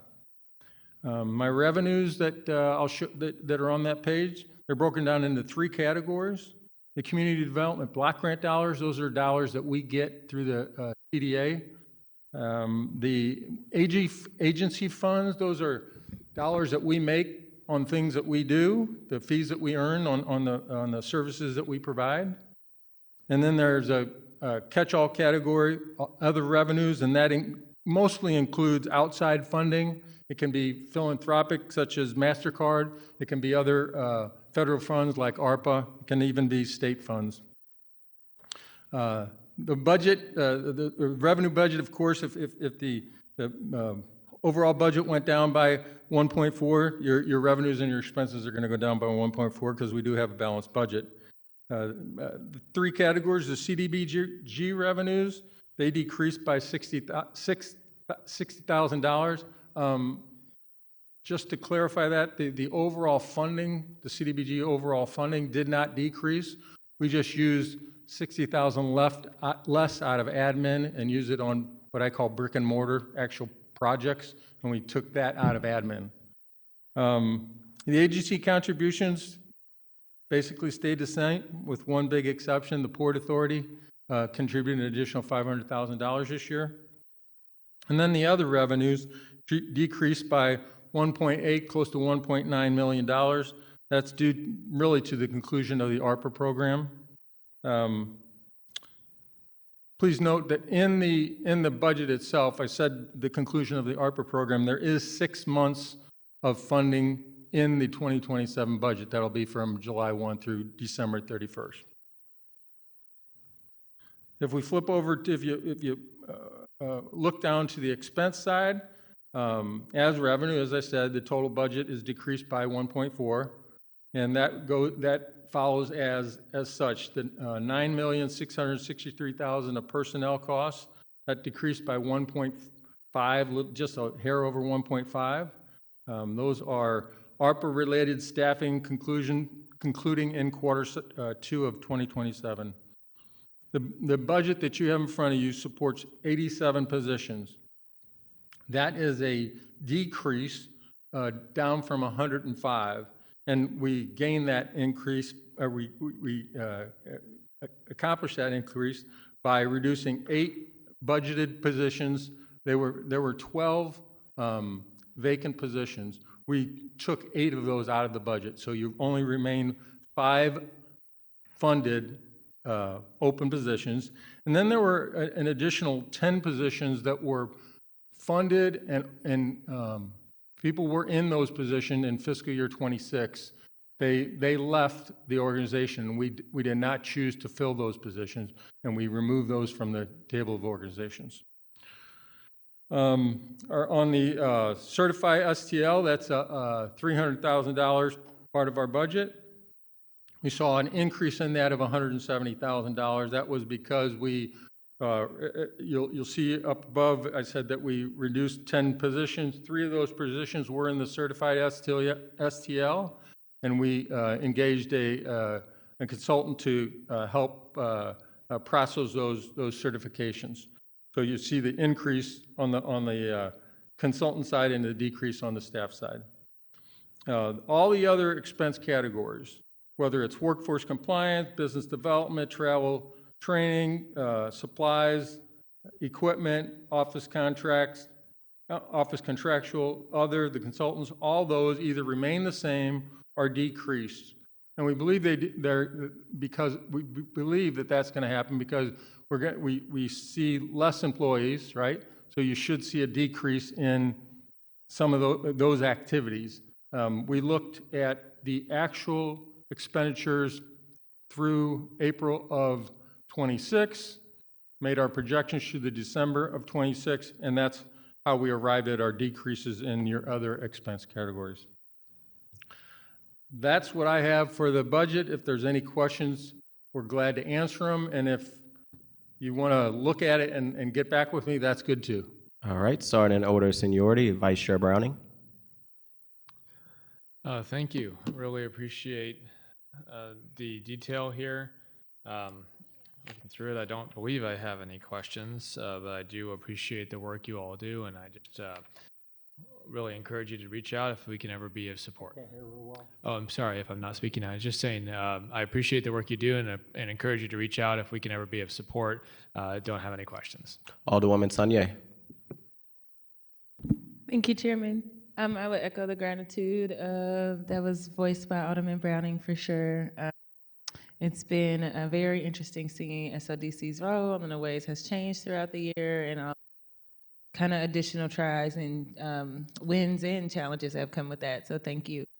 My question is, one of my first questions is just, you answered a lot of them with the just kind of explaining the changes in staffing. So thank you for for putting that information in your presentation. It is $300,000 for NWBE contract certification office. And it says, and it includes St. Louis County. And I was just curious what that was in reference to. It's on page. The 300,000? Mm-hmm. It's on page 4, I think. In yes, your pack. yes, ma'am. That is, that's made up of 2 contracts, B2G for some software, for them, and then the Porter Brown contract. That's the one I referred to as there were some reductions in the staff, and we engaged Porter Brown to carry out that certification process. Right, okay, I understand. Yep, because we switched, okay, I understand. Could you just talk a little bit about the EcoDevo tax subsidy and how SLDC utilizes that? The EcoDevo tax subsidy? So again, that's an estimate that comes through. I think Don Rowe stands before the committee there, and based on what our discussion with him, I think it's down a little bit. At one point, it was $1 million, but this year, and he didn't say he had a firm number, but he expects it to be at 550. And this is the fund that is used for neighborhood transformation managers? I'm sorry. Okay. And then I also noticed under major, this is for a port authority specifically, for major projects, contracts, and services, in FY2027, there was requested and proposed $800,000, and I was just wanting some additional context on that. Do you have some? What was the question? Sorry. It's a request for $800,000 for major projects, contracts, and services for the Port Authority.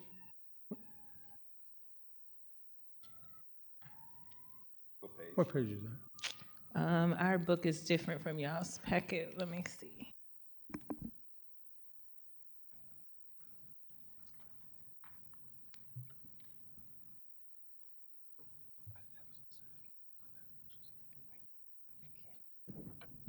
It's 243 in our budget book, but the budgeted special fund, Port Authority Development Ordinance.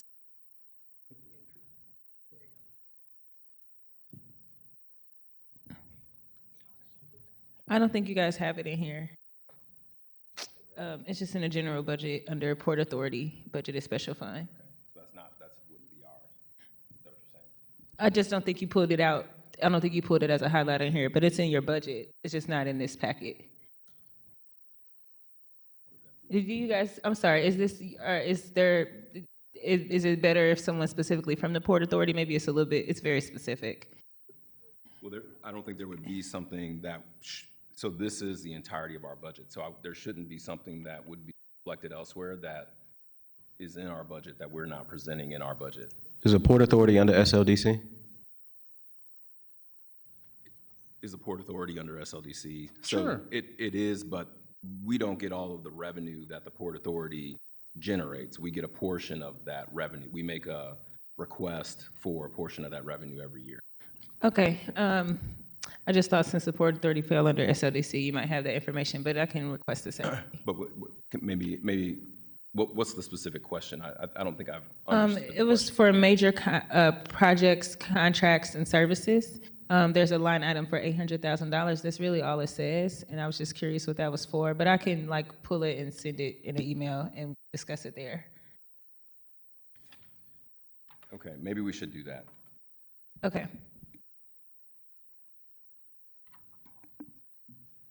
That's all my questions. Alderwoman Velasquez? Thank you, and thank you for being here. I have a couple questions, and I don't know if it's who best is to answer them. I think, so Alderman Aldrich and Alderman Senier and I and a couple other alder people have been working on updating or seeking to update the MWBE ordinances. I think a question that we've been looking at is we are requesting a threshold analysis so we can actually be informed in updating these ordinances. And I don't know if that has been formally requested, but would like to see if that has been, if there is budget or for that, or where that would come out of, and if it is part of what's being considered. I know that you have budgeted for MWBE compliance, but we're kind of in this pause state of we have to update the ordinances. We really don't have the data to really effectively update the ordinances. but we need some funding to get the data so we can update the ordinances. You're shaking your head, so you know exactly what I'm talking about, but I would like to. And if you could just state your first and last name. Sure. Stephanie Greasy, I'm with SLDC. And yes, we have funding for that effort. We need to kind of revise how we describe that in the budget, but we do have funding for it. We initially approved the contract in August, and it's still underway. We're actively working with Griffin Strong now to provide the data for them to do the threshold analysis. So we're still committed to all of that. Perfect. And where is that reflected in this budget? It is not. So that is, Okay. we will need to clean that up a little. But Okay. Yep, that's a note that we had coming into the meeting. I think that'd be great, and I don't want to put my colleagues on the spot, but I think just there's going to be a lot of questions, obviously, and folks want to see the program back and, of course, strengthened. Yep. So at least to know that it's budgeted, we have some movement, we're gathering the data, that process is underway, so then we can do the other things would be really helpful. Yep, that sounds great. Thank you. I think other than that, I don't have any more questions. Thank you. And thank you all for being here. All right, thank you. Thank you. I have no questions. I just want to thank you and your team, and thank you, Mr. CEO. I know you're new on the squad, so appreciate all the work you're doing. One of the things I would just hope is, I worked with the previous administration, Mayor Jones, and Otis.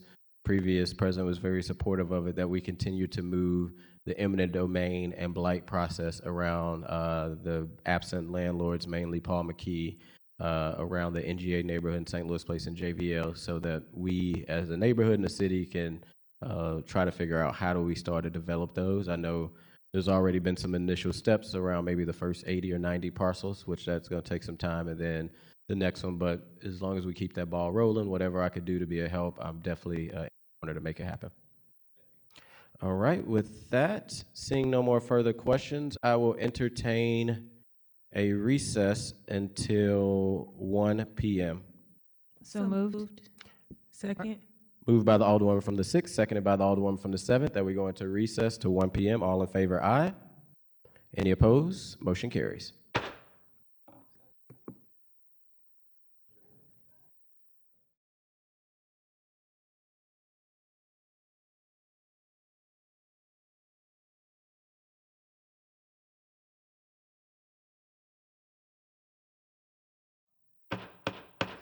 We are back from recess. We have two more items of the day. Excise is here. We have our commissioner in front of us, and then the Take a last. motion to return. Oh yes, I would like to take a motion to return from recess. I move that we return from recess to continue. Second. Moved by the Alderman from the 6th, seconded by the Alderman of the 14th. All in favor, aye. Any opposed? Motion carries. So again, we're back from recess. The last item of the day will be excise. Do we have the commissioner here? Well, there'll be one item, and then the last item of the day will be the committee discussion around subpoena requests directed to the St. Louis Board of Police Commissioners for FY2027 budget. With that, we will go ahead and get started. Commissioner Miles, please come on up.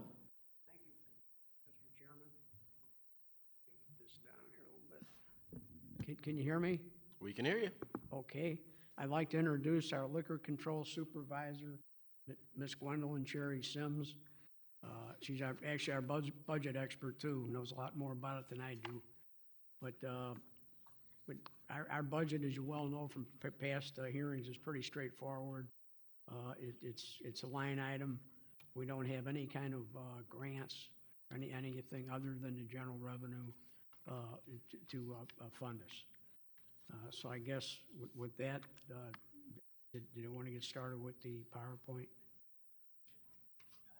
Okay. Just say next slide, and she'll go to that next slide. Okay. Next item. Okay. Let me see here. This is our mission.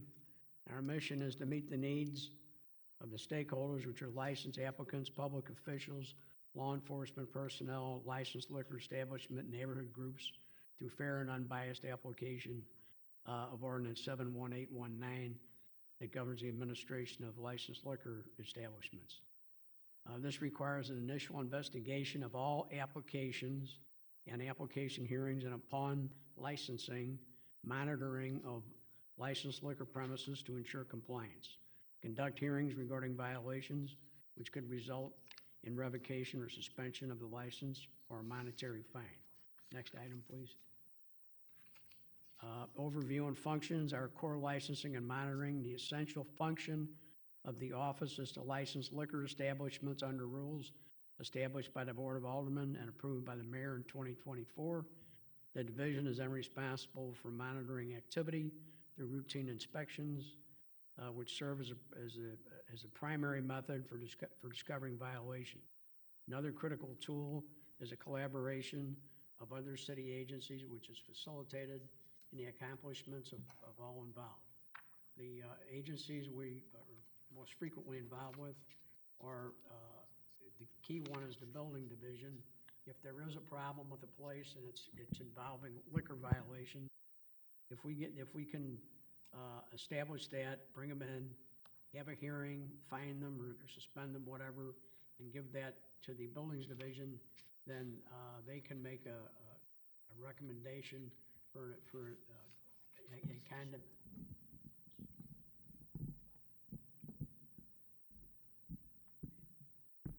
You want me just to hold it? Okay, then they can make a recommendation for a condemnation of the premises.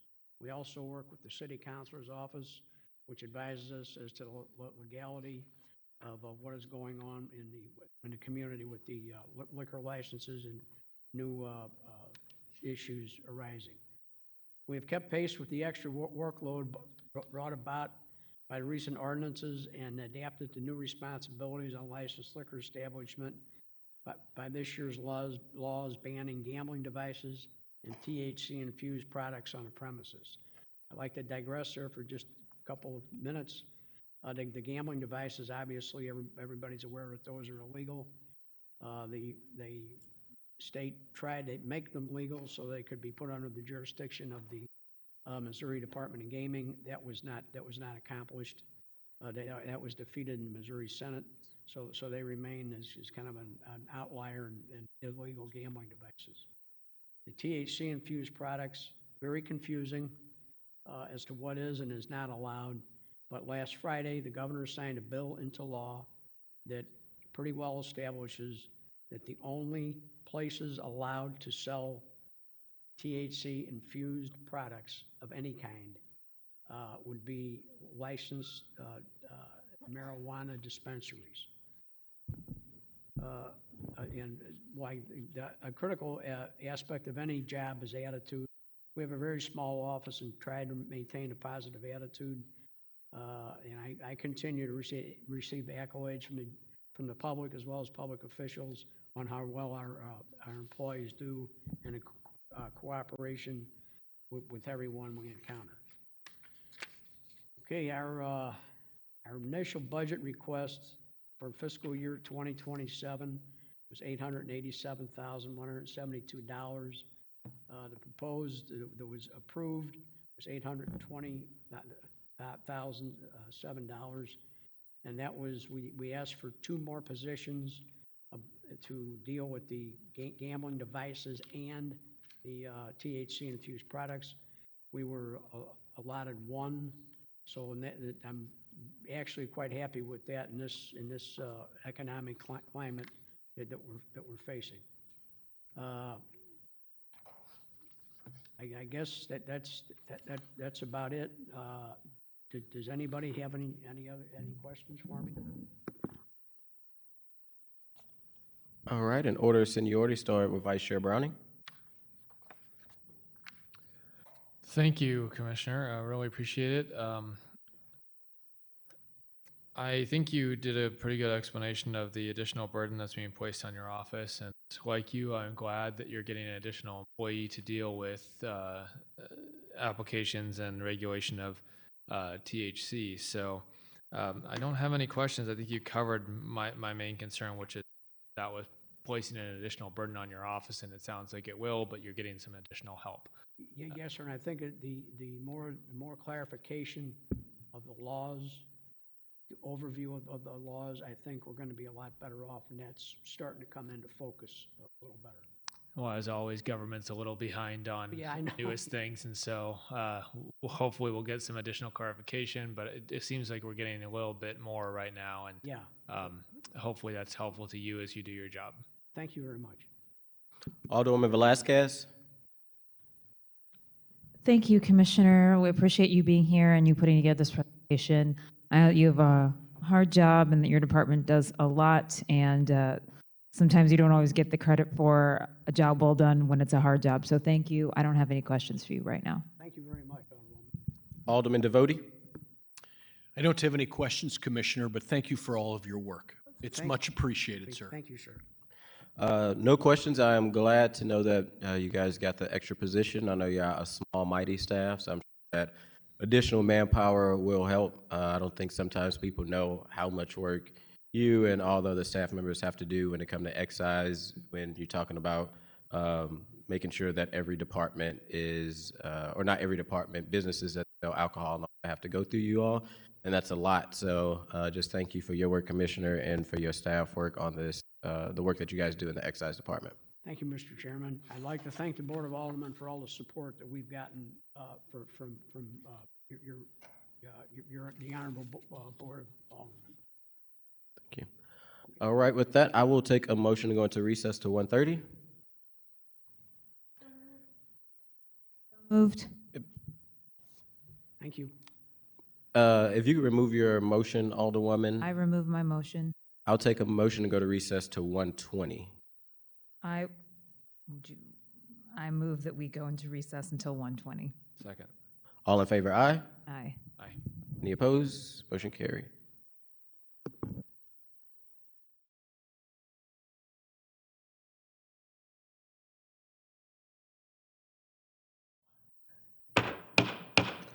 I'd like to take a motion that we return from recess. So moved.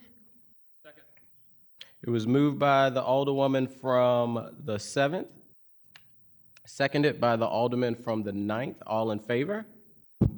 Aye. Any opposed? Motion carries. All right, last order of the day, the last item that is on our agenda for today is a committee will discuss a subpoena request directed to the St. Louis Board of Police Commissioners for FY27.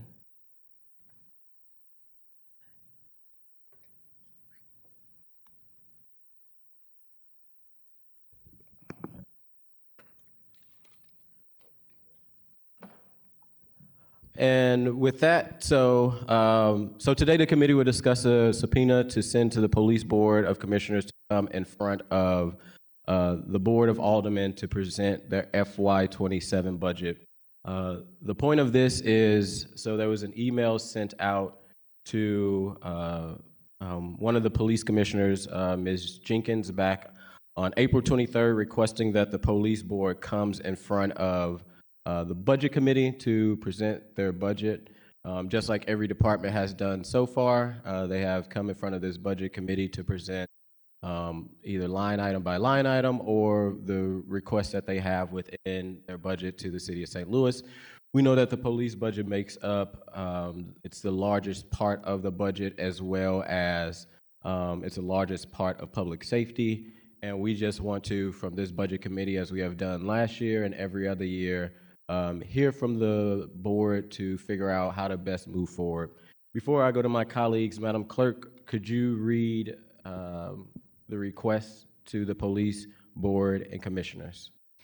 By the authority of the St. Louis Board of Aldermen, pursuant to Article 4, Section 8 of the Charter of the City of St. Louis, Chapter 3.06 of the Revised Code of the City of St. Louis, and the authority granted the St. Louis Board of Aldermen Budget and Public Employees Committee by Resolution 1, adopted by the Board April 21st, 2026.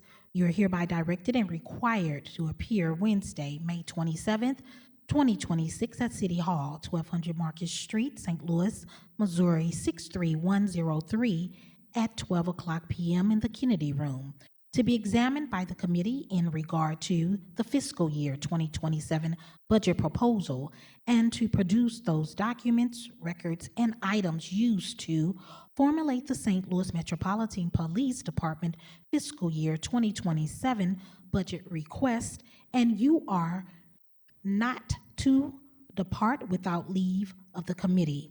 The Budget and Public Employees Committee has chosen to exercise its subpoena power, and the signatures required under Chapter 3.06 of the Revised Code of the City of St. Louis have been made below. Failure to appear and to produce the documents, records, and items as directed may result in your being taken into custody and brought before the Budget and Public Employees Committee under writ of bodily attachment as provided in Article 4, Section 8 of the Charter of the City of St. Louis and Chapter 3.06 of the Revised Code of the City of St. Louis. Before I go to committee members again, this is not to necessarily be confrontational, but to ensure from this budget committee that I'm so grateful for my colleagues. We spend hours and hours and hours of time of hearing from different departments. We also go into the community. We just had a meeting this past week at Herbert Hoover Boys and Girls Club. We will have another one this Wednesday at the International Institute hear from the community. But it's important to make sure that we hear from every department. And with the police department being the biggest part of our budget, I think it's incumbent that they are being transparent and they come and they present the requests that they put into the budget, like many departments have, to explain exactly why they are asking for the amount that they're asking for. So before any vote is taken, I will open it up for discussion to any committee members, starting in seniority with Alderman Browning. Thank you, Chair. Excuse me. I don't think this is an action to be taken lightly. I think this is a testament to the time we're in right now and the conflict that we have. To be clear, that conflict is not between the men and women who serve in our Metropolitan Police Department and us. We believe, or at least I can speak for myself and say that I believe that the people who put their lives on the line every day and work to protect our city are doing important work that they should be paid well for, and we should show appreciation for them when they do that good work. My issue is with the Board of Police Commissioners that has been state appointed, has not been elected by the people, laying claim to taxpayer funds that also have to pay for our streets to be paved, our trees to be trimmed, the lighting in the street to be replaced, our sidewalks to be fixed, our health department to operate. I mean, I could go on and on about the different aspects of public safety that our city departments cover. And then there's just the rest of the services too. It's an item of health that our trash gets. It's a matter of extreme importance that all of our city departments receive the adequate funding to operate, including the police. But we cannot do our jobs and allocate what the police need to do their jobs without input from their leaders and from people who know their budget. And just as we would do with any department, we ask them to come in front of us and share their needs, share their priorities, answer questions in a transparent process. And that is the way government is supposed to work. And that's not the way government is working right now. So I think this action that we're taking today is necessary, but it is unfortunate. And I hope that we can have a de-escalation and further communication in the future so that we can provide what we need to so that everyone can go do their jobs and keep this city safe. I really appreciate the initiative taken by Chairman Aldridge and the wonderful questions and input given by the members of this committee as we've discussed this. I think it's something we're all taking very seriously and something that none of us really want to do, but we're doing it in the interest of our city and its residents. Alderwoman Sanye. Thank you, Chairman. I think anyone who follows the budget process for the city of St. Louis knows that it's pretty customary. This is my third year serving on the budget committee, and it makes the first year that we've not had someone come speak to us about the police department and their budget. I think that's extremely concerning for several reasons, but I can tell you that one thing that's directly impacting my residents right now is within the South City neighborhood, we have an outdoor shooting gun range. And we're having conversations about how that money needs to be moved into budget. Can it be moved into budget? What's the mechanism that it can go? And it's very difficult to get clear answers. And meanwhile, I have children that are hearing guns and residents that are hearing businesses that are operating, and they're hearing shootings that are taking place.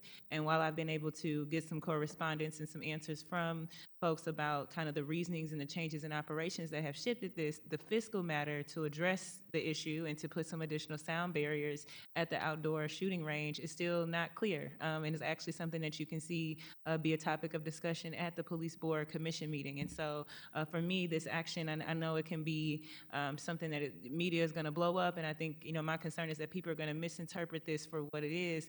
This is elected leaders just asking for democracy. I wish that we did not have to ask for democracy via subpoena, but this is elected leaders of the Board of Aldermen who are responsible to the people of St. Louis, who are supposed to be able to explain to them the fiscal matter and why this dollar that is your dollar goes here and for what purpose. And there are some clear barriers and challenges in doing that right now. And so I'm very supportive of this initiative because I think that we have to do everything we can to fight for democracy. And I think this is one of the worst examples we have right now in the city of St. Louis, that there's not democracy, that an area of our budget that composes the majority of our budget, we don't have anyone to come before us and speak to us. I think that's extremely alarming, and I think that the public and the people of St. Louis deserve better. They deserve transparency. They deserve answers. And as their elected leaders who represents them, I think that we have a responsibility to go and get those answers by any means necessary. And so I just want to make sure that I make that clear on my record, that that is how I feel about this decision. That is a necessary flag for democracy. That I think it's really important that any of us who care about democracy and are concerned about the unprecedented trajectory that we're going in, that most of us would agree is not for the betterment of people or for a better, efficient government, that we do whatever we can to prevent us from going down that road, or to at least be as public, as many of us be as public and vocal as possible to say that we don't support this. Thank you, Chairman. Alderwoman Velasquez. Thank you, Chairman. I want to echo my colleagues. I don't think any of us take this decision lightly. I certainly do not. And to what Alderwoman Sanye was saying, I think what's important to realize is the budget is actually taxpayer money. And so we, the people, elected us to ask questions, to govern, and part of governing is being good stewards of the dollars they work hard to get and to support our community. And so this is basic, frankly, basic government 101. We have a budget. We should know what's in the budget. You as taxpayers should also know what's in the budget and why. And in a time where we're looking at hard decisions and what to cut and what to fund, it becomes even more important that we understand what's in our budget and the people understand and have a right to know what they're paying for. And so this is, again, a decision that none of us take lightly, but it is our duty as stewards of taxpayer money to understand and ask and advocate for a budget that meets the needs of the people who live in the city and who elected us to represent them in this city. And so that's what we are doing here today, and I thank the chairman as well for pushing to do this. I think we want to make sure that we are being as responsible with the responsibility that has been given to us, and that's what we're doing here today. Thank you. Alderman Devoti. I don't have anything to add. With that, I do also thank my colleagues. I know this has been ongoing conversation around, what we can do to ultimately just hear from one of the departments that is asking for a lot of money but not coming in front of us. I think, as my colleague said, none of us take this. This was kind of the last step that we wanted to go. This is serious, but we also feel it is extremely important to make sure that there is transparency in the process, in the budgetary process. Alderwoman from the 6 said, as taxpayer dollars are being spent, no matter if it's police department, no matter if it's our refuse department, our street department, or slate, that we know exactly where every dollar is being spent. So with that, I would take a motion to accept the subpoena on behalf of the Budget and Public Employees Committee to be submitted to the St. Louis Board of Police Commissioners for FY2027 budget. So moved. Second. It was moved by the Alderwoman from the 7th, second by the Alderwoman from the 6th. Madam Clerk, please call the roll. Alderwoman Sanier. Aye. Vice Chair Browning. Aye. Alderwoman Velazquez. Aye. Alderman Devoti. Present. Chair Aldrich. Aye. 4 aye votes, 1 present. With that, we have approved the motion to send a subpoena request directed to the St. Louis Board of Police Commissioners to come in front of the Budget Committee on May 27th to present their FY27 budget. Madam Clerk, any written testimony? We have none. Any announcements? Only announcements that I have is Wednesday, again at 6 p.m., the Budget and Public Employees will be taking this on the road again. We will be heading to the International Institute to hear from the community as the budget is being presented to the community so that they can weigh in on it. All members was present. I'll take a motion to adjourn. Second. It was moved by the Alderwoman from the 6th, seconded by the Alderwoman from the 7th that we adjourn. All in favor, aye. Aye. Any opposed? Motion carries.